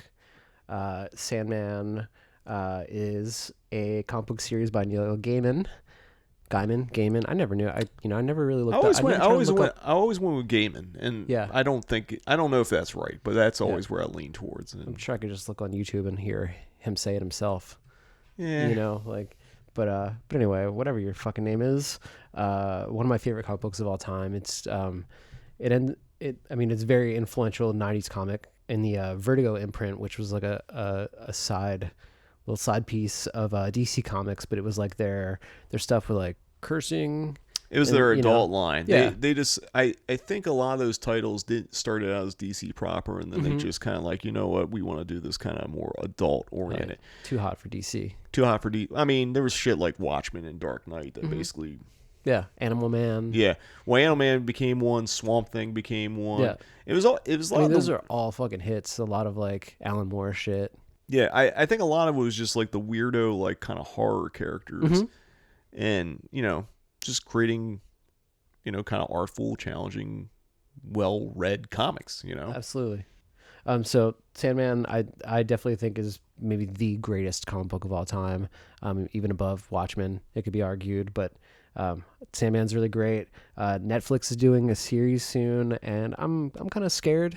I'm kind of scared that that'll be bad. The last time they did that to me personally was I love the Lock and Key comic book, and I'm not saying they destroyed. When their adaptation it was okay, but I didn't finish it. I don't know. It just wasn't as dark, I guess, and I don't know. But I don't know. It's a hard thing to adapt. It's a great, crazy, creative story, and so is Sandman. I mean, you know how many attempts they've had over the years trying to do Sandman?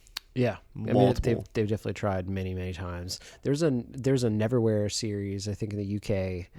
So there's been adaptations of his. There's a Coraline film. Yeah. And for the most part, they've all been like pretty good. I think he's hands-on with this one, and I know there's some changes, but like it seems like they're following that first arc. Yeah, which is kind of surprising because like. I mean, it might be a spoiler, so we won't go into it. Well, a lot of what Sandman is, and in the way that I think it could be a successful TV show, is a lot of the Sandman and all of his siblings. Death, Desire, Destiny. The thing that makes it so great is it's really just it's anthology stories, and those characters are just kind of the wraparound. So I think that could be not easily made into a great television show, but I think it's a great formula for one.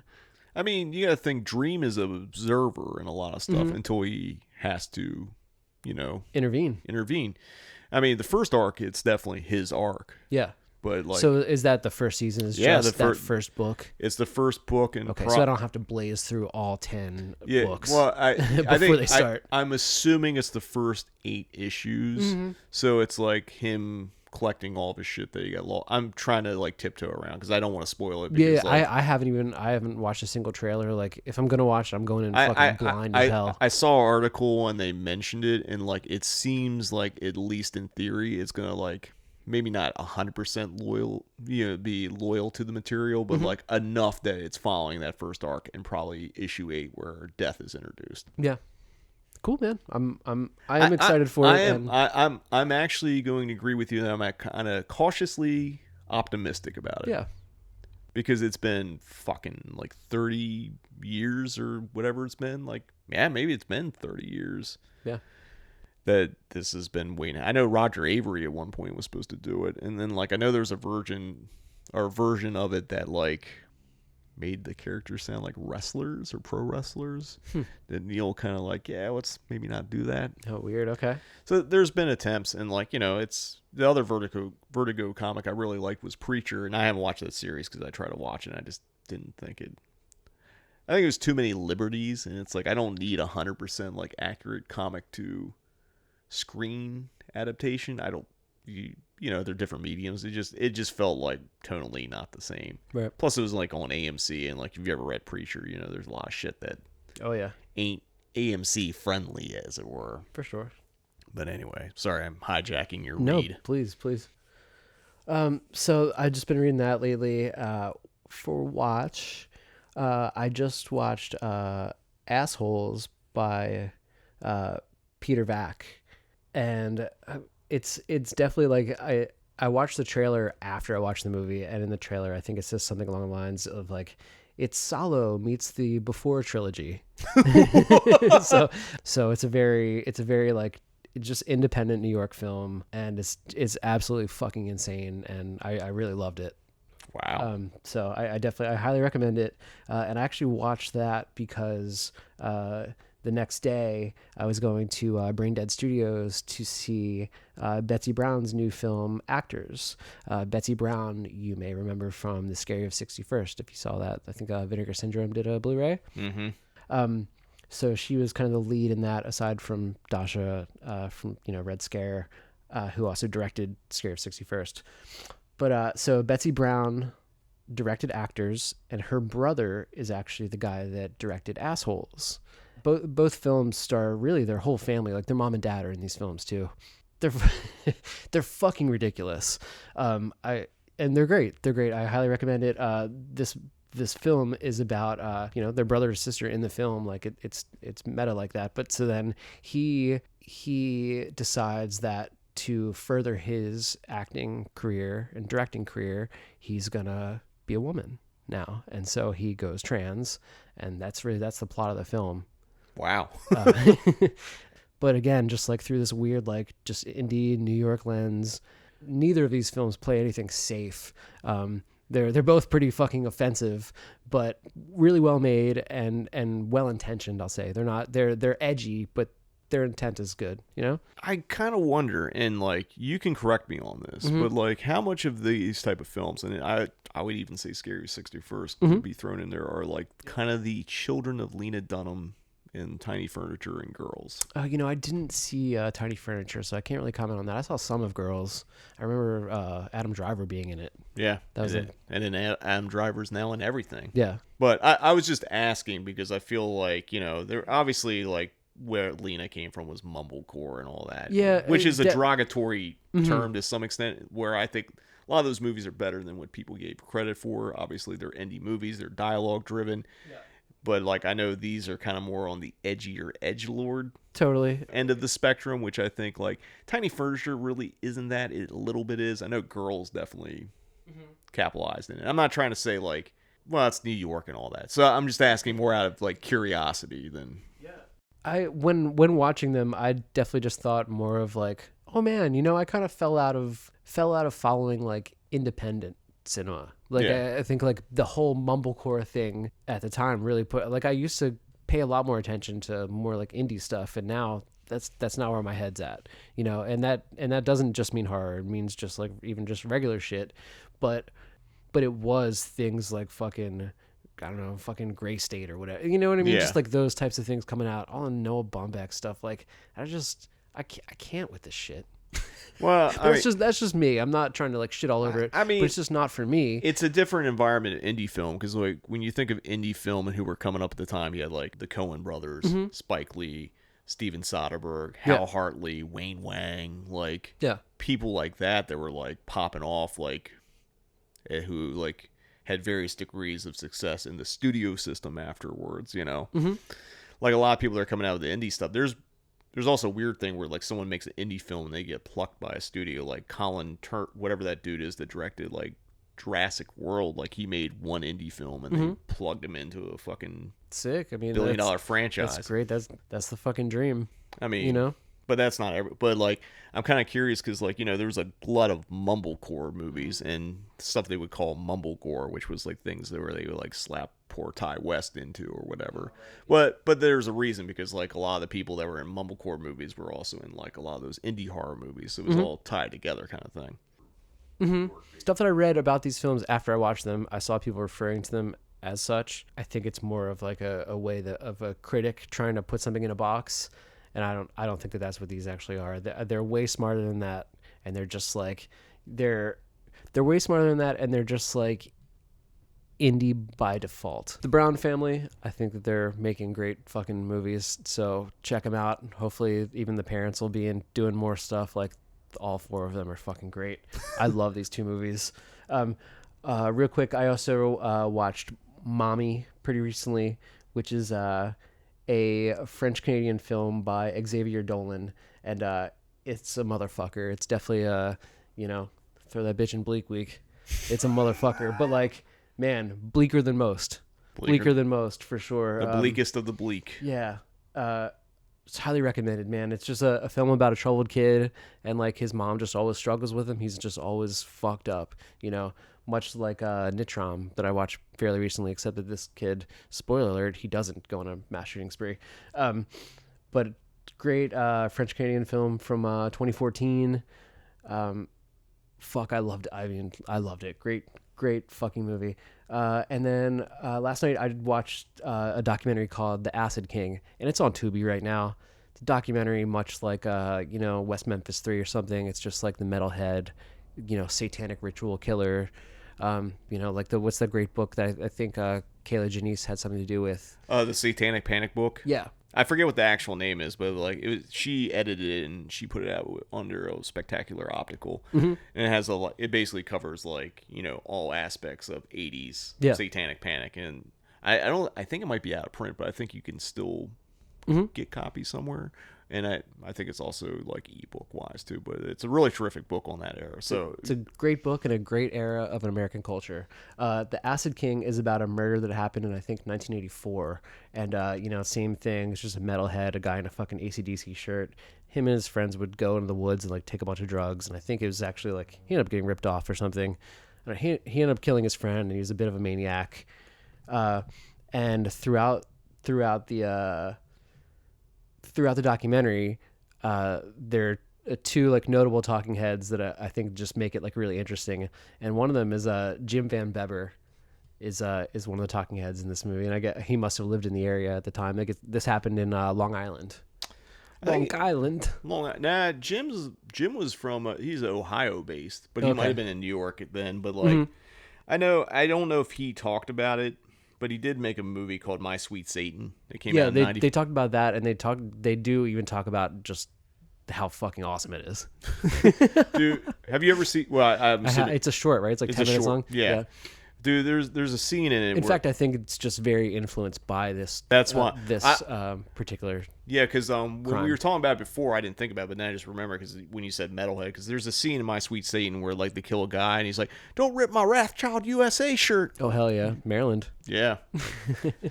So we might have to do a Van Bever night at some point and just check out his shorts and Deadbeat at Dawn. Sweet. So there's him, and then there's another guy in the film who's actually from like a 90s rock like one hit wonder band, and like he talks all throughout the film, and he's just another character that was like friends of the guy that did the murder.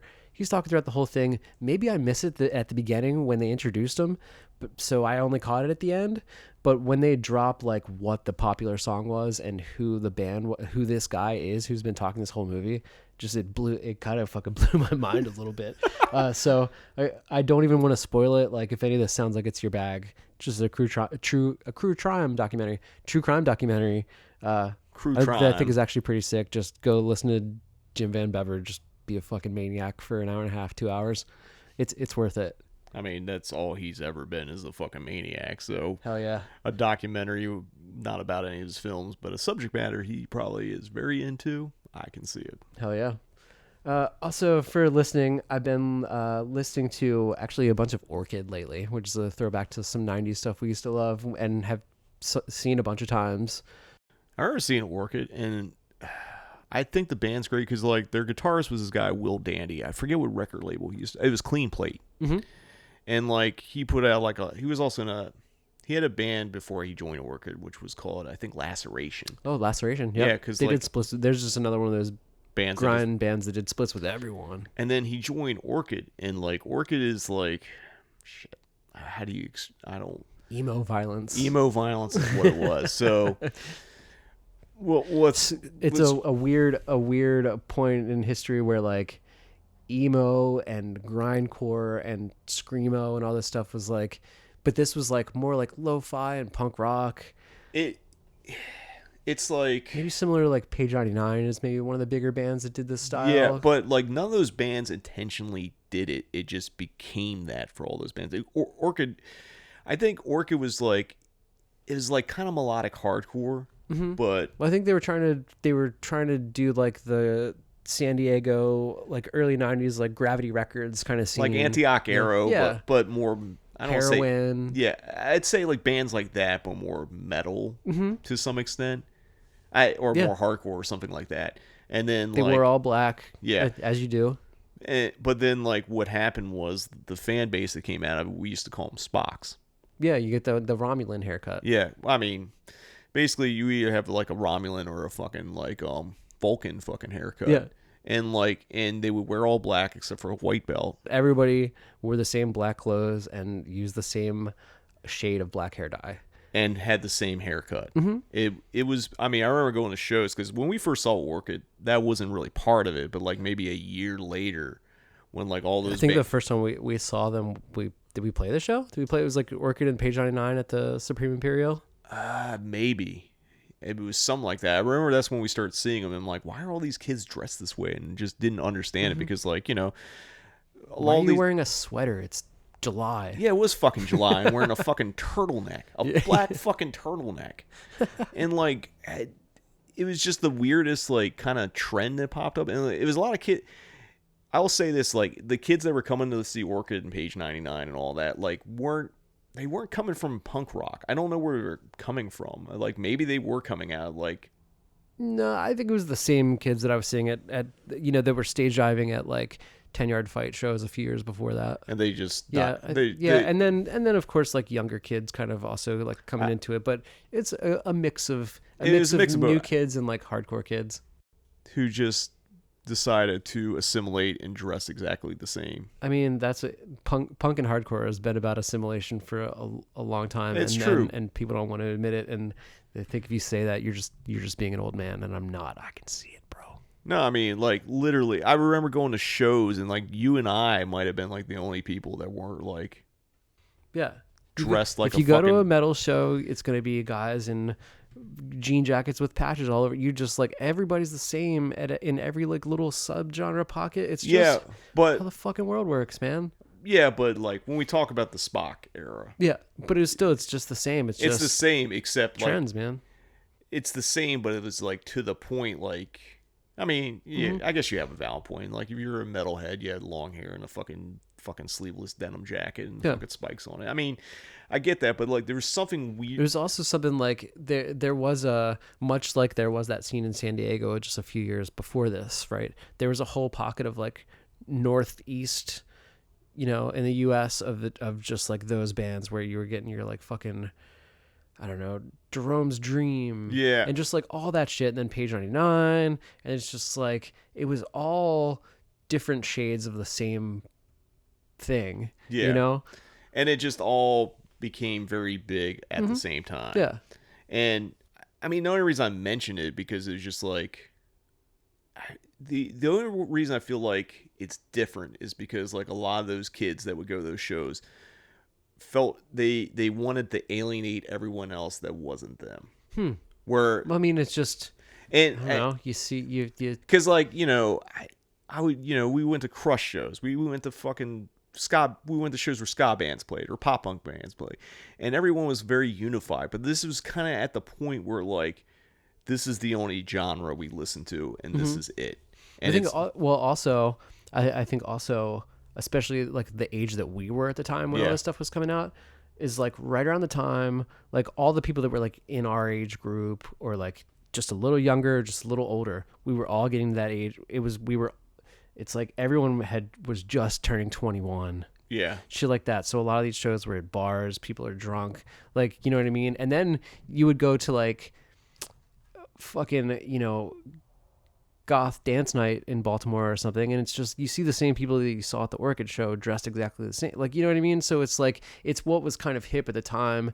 I mean, hell, like, I don't recall seeing like fucking like Vulcans at the fucking depot though. They were everywhere, man. Maybe they were everywhere. Maybe I just don't remember. I just remember like when it became in mass, like it just felt like there was just like they made themselves kind of alien to like the culture or like the punk culture they were supposed to be part of. Like, it's okay. I got the good comparison for this, and I don't know why we're going so deep on it, but it's just something I'm thinking about. It's like basically they're taking bands like Orchid and Page 99 and being elevated horror. Well, I mean, because it felt like that. They felt like these bands are so much better because they're saying something more or something. And like none of those bands were saying anything different than anything that was already out there. Page 99 thought they were. I mean, Orchid even, I don't know, like, I think, you know, I think Will Dandy was like kind of the anchor that kind of kept it. But like if you listen to some of those later Orchid records, when you get past like Chaos Is Me, they definitely head more towards Antioch Arrow, Heroin, and all that kind of shit. Yeah. Like I feel like. But these guys, I mean, they were definitely trying to, like, a lot of these bands, like Page 99 were, but I mean, God, by the end, they were like on this whole like we're punker than everybody else trip, and that was like what they were saying in their fucking books of their records. You know what I mean? Like Document 8. Document 8, yeah. You know? when they're using the Kurt Cobain sample and all that. Yeah. And then they got in trouble for the one song. I think that a lot of these bands, like, they were trying to be like intellectually superior too. They were writing poetry and they were, you know what I mean? They like had something to say. I mean, hell, dude, I think a lot of this fucking like Orchid stuff is like Karl Marx, like ascetic dialectic, you know what I mean? Like, just you know, song titles in French, like they were just, you know, they're doing their thing. I think it was just like the death of a modernist. I think epilogue of a car crash. I think it's the pretentious angle that like they fucking bought all in because like I think they just bought all into it and it was kind of obnoxious. Just like people like, I only watch elevated horror and I only listen to elevated screamo. Neil Perry, Usurp Synapse, Circle Takes a Square. Yeah, all these bands. I don't know. Some of this shit still exists, you know, like. Yeah, but like, I just remember like. It felt weird because it was bands that I really liked because I understood the connection to the hardcore, the grindcore, and all that. And like even the melodic aspects of the hardcore and like Antioch Arrow and that kind of shit, the San Diego stuff. And it just felt like, no, we're above this. And it's just like, that's what I didn't like about it. Because it's just like, it's a bunch of motherfuckers who wanted to be the smartest people in the room. And they really weren't, but they had their moment in the sun, even though none of them really went outside because... Well, think about this. American Nightmare was just this, but playing hardcore. It's true.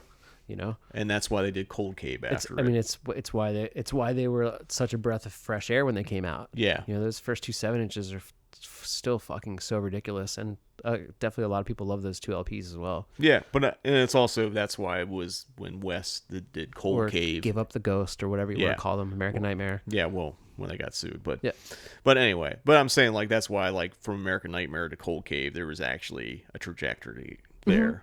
Yeah, right. You could follow the line. Like it was the, you know, it's just the... It's also weird to think that I was in bands that played with Orchid and American Nightmare at different points. Yeah, totally.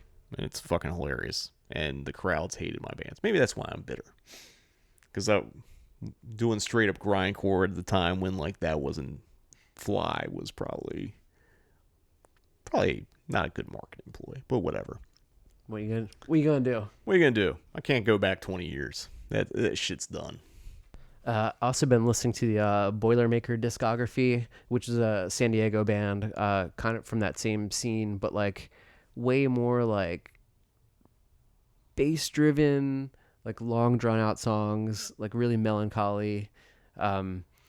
maybe similar to Through My Pilot. That's maybe the only band I can think of that Boilermaker are similar to it at all. And again, same scene, just San Diego, like indie rock.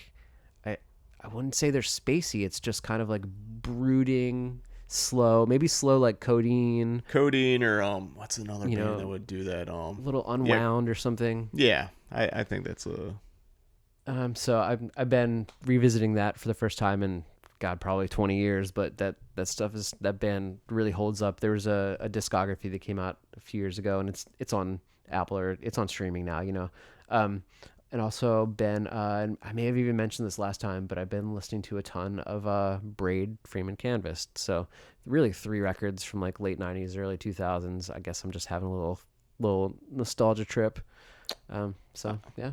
I mean, when I get to mine, it's going to be similar. Yeah, cool. Right on. So I guess I should start mine. For read, I haven't had a chance to really read anything. I mean, I've been doing more writing than reading, which, I'm kind of happy with. Writing like all those, or working on an article for the Cinematic Void zine. I used to write a lot. Mm-hmm. Like, I don't know if you remember in high school, like I used to write film stuff and like, at one point I wanted to be a novelist, and that's never going to happen. I don't think I have the patience for it, but like definitely, I'm outside of film school and writing script. I was writing like film theory and that kind of stuff. And I wrote for some zines, and I had a zine back in the day called Chalk Outline, which was like collage art and like basically essays. And I've been out of the practice of writing like that for a long time, and started doing it again. And it's like, it's kind of scary, but it's kind of like feels good to do it. So more writing than reading, but that's not really what this is. It's not called write, watch, listen. It's read, watch, listen. So reading, I ain't done shit. Watch wise, I've been watching a lot of like Halloween stuff, like 80s, 70s, 80s, 90s commercials, Halloween safety videos, because I've been in the process of putting together a Cinematic Void Halloween mega mix. And this is kind of inspired by that WNUF sequel screening I'm doing. Some of this is probably going to be visuals, like pre-show for that, but like I'm putting together something for YouTube. It should be out by the time this podcast is out, but it's like a nearly 3-hour like supercut of just various like 80s, 70s, 90s, maybe a couple bits from 60s, because there's a couple like Night of the Living Dead and Carnival of Souls trailers, but just kind of a Halloween nostalgia trip.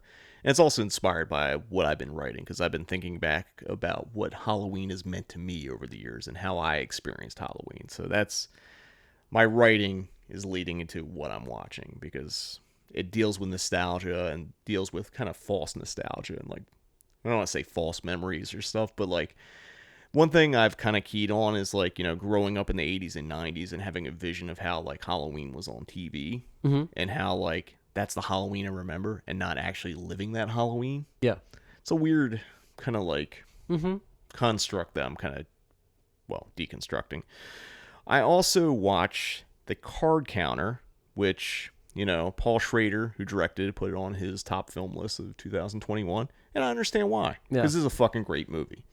Like, Paul's been kind of on a hot streak, First Reformed, and this is really... First Reformed, man. Yeah. Banger. This isn't as good, but it's damn close. And it's really great. I watched it on HBO Max, and I was really impressed by it, and like, I hope Paul has a really strong run as his career is winding down. And I don't think it's really winding down. He's getting old. So like, you don't know at what point, I know that he posted on Facebook that the studio or whoever from the studio told him to not use Facebook for like the X amount of days running up to when the film dropped, and so that's great. He's done that's happened twice now. It happened for First Reformed and it happened for this one. Sweet, because Paul says some hilarious shit. He's real sick on social media. Dude, he's fucking great. Like, someone like takes his Facebook post and posts them on Twitter in case you're not friends with them on Facebook. Hell like, yeah. Fucking solid platinum. Not gold, fucking platinum. Yeah. Love Paul Schrader. The other thing I watched recently, at least at home, I watched Times Square, which is Kino just put it out. It's a really kind of cool, speaking of New York movies, but it's a 80s New York movie. It has like 2 girls. One's a girl from a rich family, another one's a poor punk girl that's like homeless. They both run away from a mental institution thing, and they start a punk band. Really cool movie, and you get a bonus Tim Curry as a DJ. Really cool. really recommend it if you haven't seen Times Square and picking up that Kino disc. And the other notable thing I watched, I went to the New Beverly to go see one of my favorite Robert Altman movies, which is Three Women. Mm-hmm. I was up to seeing it. I was kind of curious where the print was sourced from or what it was. During the intro, they mentioned it was struck in 2007, so it's probably made around the time that the Criterion put it out on DVD originally. Mm-hmm. The print looked really good. Crowd was, I don't want to say the crowd was weird, but it was definitely like a younger crowd. And like, I don't know, I think I got sandwiched between two annoying people. I had a woman that put her soda next to me and kept bending down to drink her soda. And then I had a guy that was like eating popcorn, like really loud. So I had to like tunnel vision to watch. And this is not to be a diss on the fucking New Beverly itself. It's just like, She wasn't picking up her soda to no, drink it. she was doing that. So it's kind of a distracting thing. And like, I couldn't move because it was fucking sold out. Oh, people are psychos. I mean, this is not just there. This is just everywhere. People just do weird shit. And Yeah.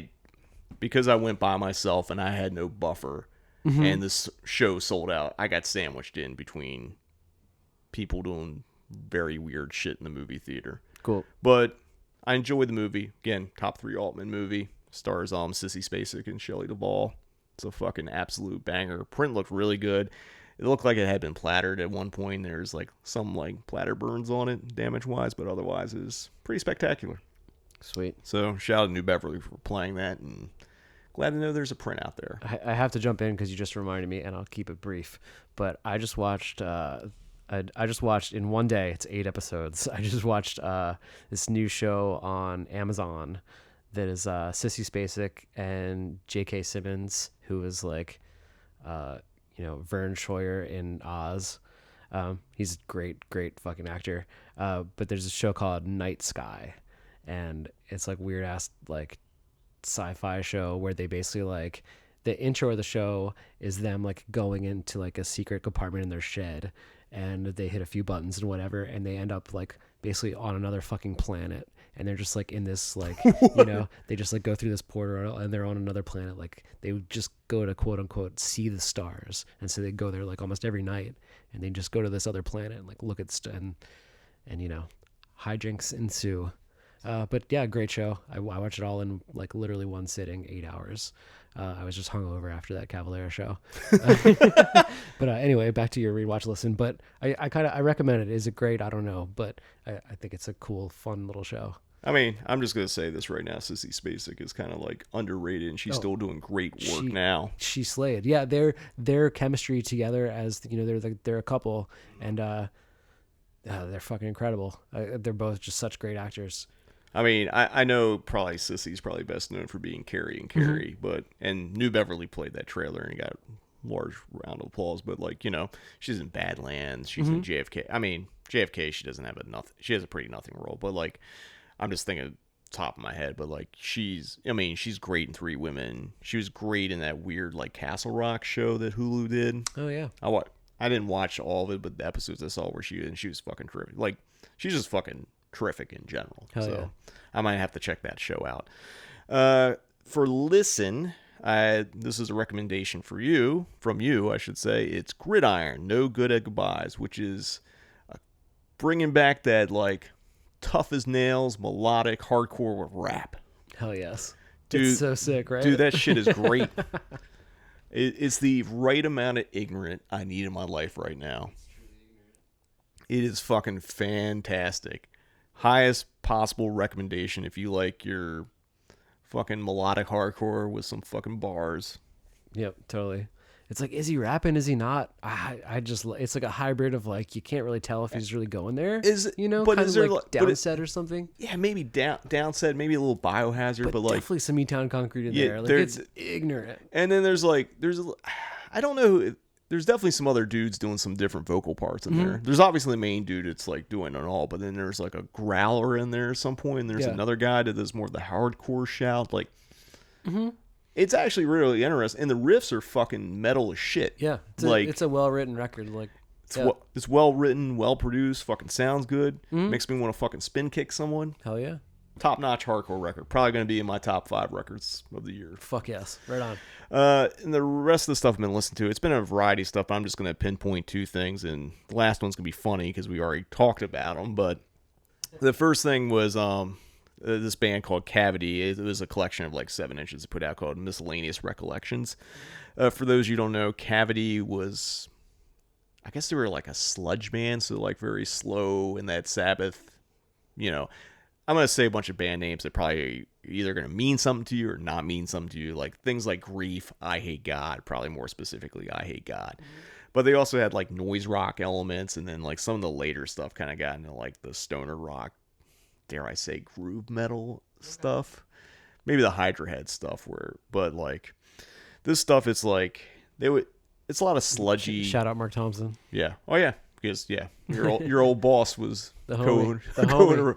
Yeah, he put out like 2 of those Cavity records. Not this one though, but you know, it's a bunch of 7-inch collections. But like what I like about it is like you have the slow, sludgy songs, but then you have the fast punk songs, which was a kind of a I Hate God thing, where like they would like, you know, have their like fucking Southern fried like sludge riffs, and then like do like a 1-minute fucking punk song. Mm-hmm.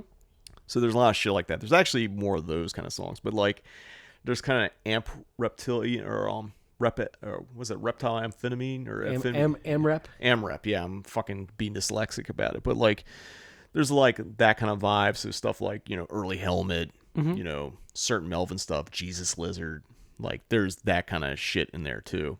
So that's a collection. I don't think it's available. So this is a CD I bought fucking 20 years ago and ripped and had all my iTunes since. I'm sure you can find it through nefarious reasons or ways if you want to find it. And the last thing I listened to, and I hadn't listened to this in a while, and it's funny that we talked about Orchid, and then we ended up inadvertently talking about it. I don't know. I think I added this last minute, so you probably know I was going to talk about it anyway. I didn't look. Yeah, so I listened to Page 99, Document 5. And we talked about it a little bit last time. Why are we both randomly listening to Screamo? I don't know. It's the summer vibe, man. I guess it is. I mean, in a weird way it is, because like Page 99 was a band from Richmond, Virginia, which was like 3 hours away from Baltimore, but they played a lot of Maryland, Baltimore shows. They're from where Pig Destroyer is from. Yeah. So it's not Richmond. Oh. They're from Sterling, Virginia. Okay, so they're not that. Yeah, Richmond's a little further deeper. Sterling is kind of closer to DC, I think, maybe. Yeah, on the outskirts. They're still a few hours away, you know. Yeah, but yeah, they're from Pig Destroyer, which is why I think they play in Enemy Soil, because I think they kind of did the 9 Inch Nails thing where they numbered each record, except like they went further and like the name of the record was always Document number whatever. And I think their demo was Document number 1. I think Document number 2 was a split they did with Enemy Soil, which, you know, members of Enemy Soil went on to be in Pig Destroyer and that kind of thing. There's a bunch of association with that. We used to play with them quite a bit. And Page 99 was definitely kind of a local band for us. They played a lot in DC and a lot in Baltimore, and then they definitely even played their last run of shows. I think they've maybe even done they did like a short reunion thing since, but their last shows were in Baltimore and DC. I mean, they were definitely more part of that, or our scene. Like there was many shows we played with them. They were super nice guys. Like obviously they had like 3 guitar players, 2 singers, like 6 bass players, 3 yeah. drummers. There was like 15 people in this band. They actually started out with, I think they started out with the 2 singers, and then they started adding more and more members. I really think there probably was like 3 guitarists, right? There was definitely 3 guitarists, and there was definitely 2 singers, and then eventually they got 2 bass players. I'm not even fucking joking. I hope there were 2 bass players. There was Ned's Atomic Dustbin type shit. At this time in this record, Document number 5, a local record label that, you know, it was a record store we went to, Reptilian Records, actually put it out, and it was based on a song they did called My Application to Heaven, which had the immortal line, "Fuck you, Jesus." Which, if you know Reptilian Records and Chris was I guess he was a high-ranking member of the Church of Satan, the LaVey one. I think the memorable line in that song for me, I think, was more along the lines of like the last part of it. Something about like, if you were real, I would part your ass like the red fucking sea. Part your ass like the red fucking sea. Yeah, that line. Yeah, so it's basically a song like...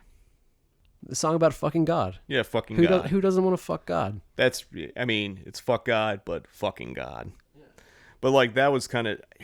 I don't want to say it's a hit song, but, like, it was a song because, like, you know, there's certain, like, bands that aren't really... I mean, there's hardcore elements, but, like, when you get a bunch of people to finger point, yell, fuck you, Jesus. Yeah, when the whole crowd's yelling the line of the song at the same time, but they're not really yelling along to, like, the whole rest of the set. Yeah. Even though they're fucking loving it. Yeah. You know, but yeah, so that was a line. Super sick. You're right. And we played with them at the Reptilian, like, was it 10-year anniversary? Like, 99? We played with them in, like, Pig Destroyer. And, like, I mean, and they were getting big. And then, like, at a certain point, like, they fucking blew up. Mm-hmm. And it was right after Document 5. And that's also kind of where they kind of changed and, like, the whole, like, we're better than you element. Because I remember seeing them, like... I mean, at the time... And I'm not saying specifically they're better than us, but it's just, like, we're punker than you. Mm-hmm. Because, like, definitely around Document 8 was, like, when they did... Document 8, they also covered Filth, which Filth was kind of classic Bay... Were they Bay Area? Yeah. Yeah, Bay Area punk band. They most famously, maybe the only record they really did. On Lookout Records, so same label as Green Day and Operation Ivy and the first Screeching Weasel. Yeah.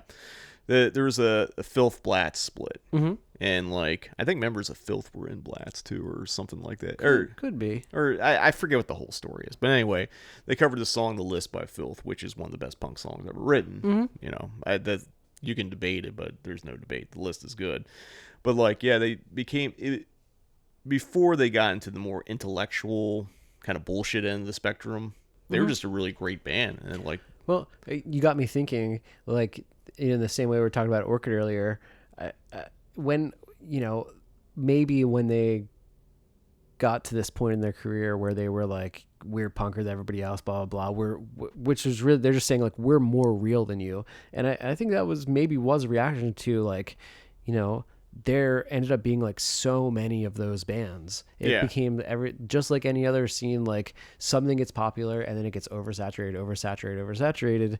And then it's like the people like this that, like, man, have been killing it since day one and did reap their rewards. Yeah. You know, there's still, to me, there's nothing wrong with a little gatekeeping, a little call out, like, you know, you guys are fucking fakers. It's like, it's, you know, it's fucking rap beef. It's whatever. But, like, there's nothing wrong with saying sometimes, I'm the shit. Yeah, there's no one saying, we're the I'm shit. the shit. We're the shit and talk my shit. Yeah. But, like, I guess, like, where it was is, like, because, like... But at the time, I didn't like it. I didn't love it. No, you know, I thought it felt goofy, but now I want to go back and look at those records and read the liner notes again and listen to music now with, like, fresh ears 20 years later. I mean, I did listen to some of the other stuff, and, like, I do think Document 8 is still a pretty good record. Yeah. I know Spencer from Death Waltz loves that record. Cool. I know he's got a page 99 tattoo, but, like, sick. But, like, I feel like maybe it wasn't them. I think it was just the audience, and the audience, like, conveyed a pretentiousness that wasn't necessarily reflecting the band. It's sort of like, you know, that old punk rock adage, like, once a band sells out, you can't like them anymore. Mm-hmm. So when they became super popular, like, they were so popular that I remember seeing them at the Auto Bar, and they headlined over Converge. Oh, wow, okay. Well, check it out. I maybe I'm talking a little too much shit here, but when Chris was originally putting out Document number 5, I remember coming in Reptilian. You may have been there with me. You may not. Like, we made many, many trips to Reptilian, probably alone and together, you know? But I remember coming in and him playing that record for us. It might have been me and you and little Danny. It might have been whoever. But, and Chris saying, like, and, I think we had seen Page 99 like once or twice, and we thought they were, like, pretty good. Yeah. But then when he was putting out that record, he's like, no, these guys are going to be bigger than Converge. And I remember him, like, literally saying that. Oh. And because I remember just being like, well, I saw him a couple times, like, it's all right, you know? Yeah. And he was like, no. And he hit play, and it was like, yo, this is crazy. And I think there was that moment that it's sort of like... So they hit, like, one point where they were bigger than Converge. You know what I mean? You can't sustain that. Yeah, I mean, somehow Converge has just sustained this popularity over the last 25 well, years. Converge figured something out because like Converge was always hybrid hardcore and metal, and I think what they did career-wise, which was really smart, other than like the dude that like plays guitar, I forget his name, actually has a recording studio in Salem. His name's Kurt, I think. Is it Kurt Blue? Yeah, it's Kurt Blue. And obviously he records a lot of bands. I think he recorded a lot of Hydra Head bands and stuff like that. And I think what Converge did is they figured, like, they took the metal fan base, built it, but they were still signed to, like, by all intents and purposes, a punk label, which is they got signed to Epitaph, and they're still on Epitaph. Yeah. And they, whether, like, I'm not the biggest Converge fan, but I respect what they've done and what they built. I actually really like that record they did with Chelsea Wolfe, because I thought it's like they're at the point where they can fuck around and do that, and it's cool. Yeah. But like Page 99, I think they just got to a point where like they got big, and literally the band got bigger because they just kept adding members. Yeah. And I don't think they had anywhere to go. Yeah.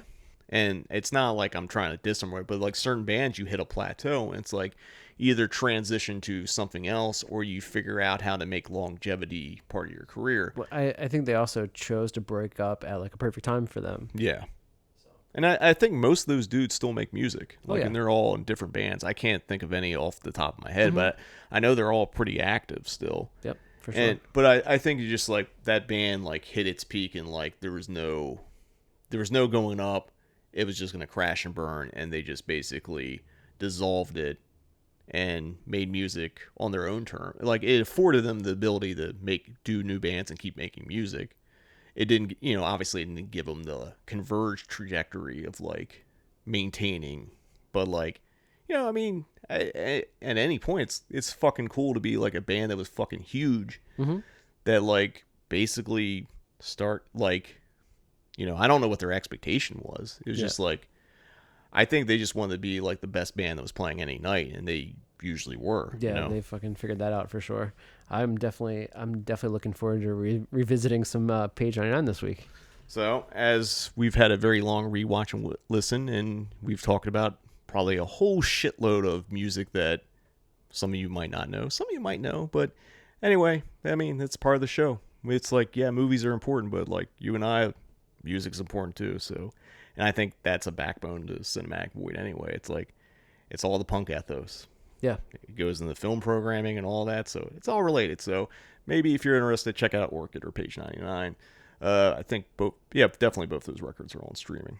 Cavity stuff, some of it might be, but probably not the record I talked about. But that wraps up this episode of the Cinematic Void podcast. We got a lot of stuff coming out this summer, coming into the fall, so keep your eyes peeled. Make sure you follow Cinematic Void on all your favorite social media platforms just to stay up to date when new podcasts drop. And hey, if you want to support the Void, again, join the Patreon. Early access to the podcast, access to the Cinemadness movie archive, plus you get exclusive shit like seeing the in-theater walk-ins, Q&As, intros, and other video shit. So, hey, $5 a month gets you a lot of cool content. At least I think it is. I mean, I make it, so I'm a little biased. But anyway, until next time, see you in the void.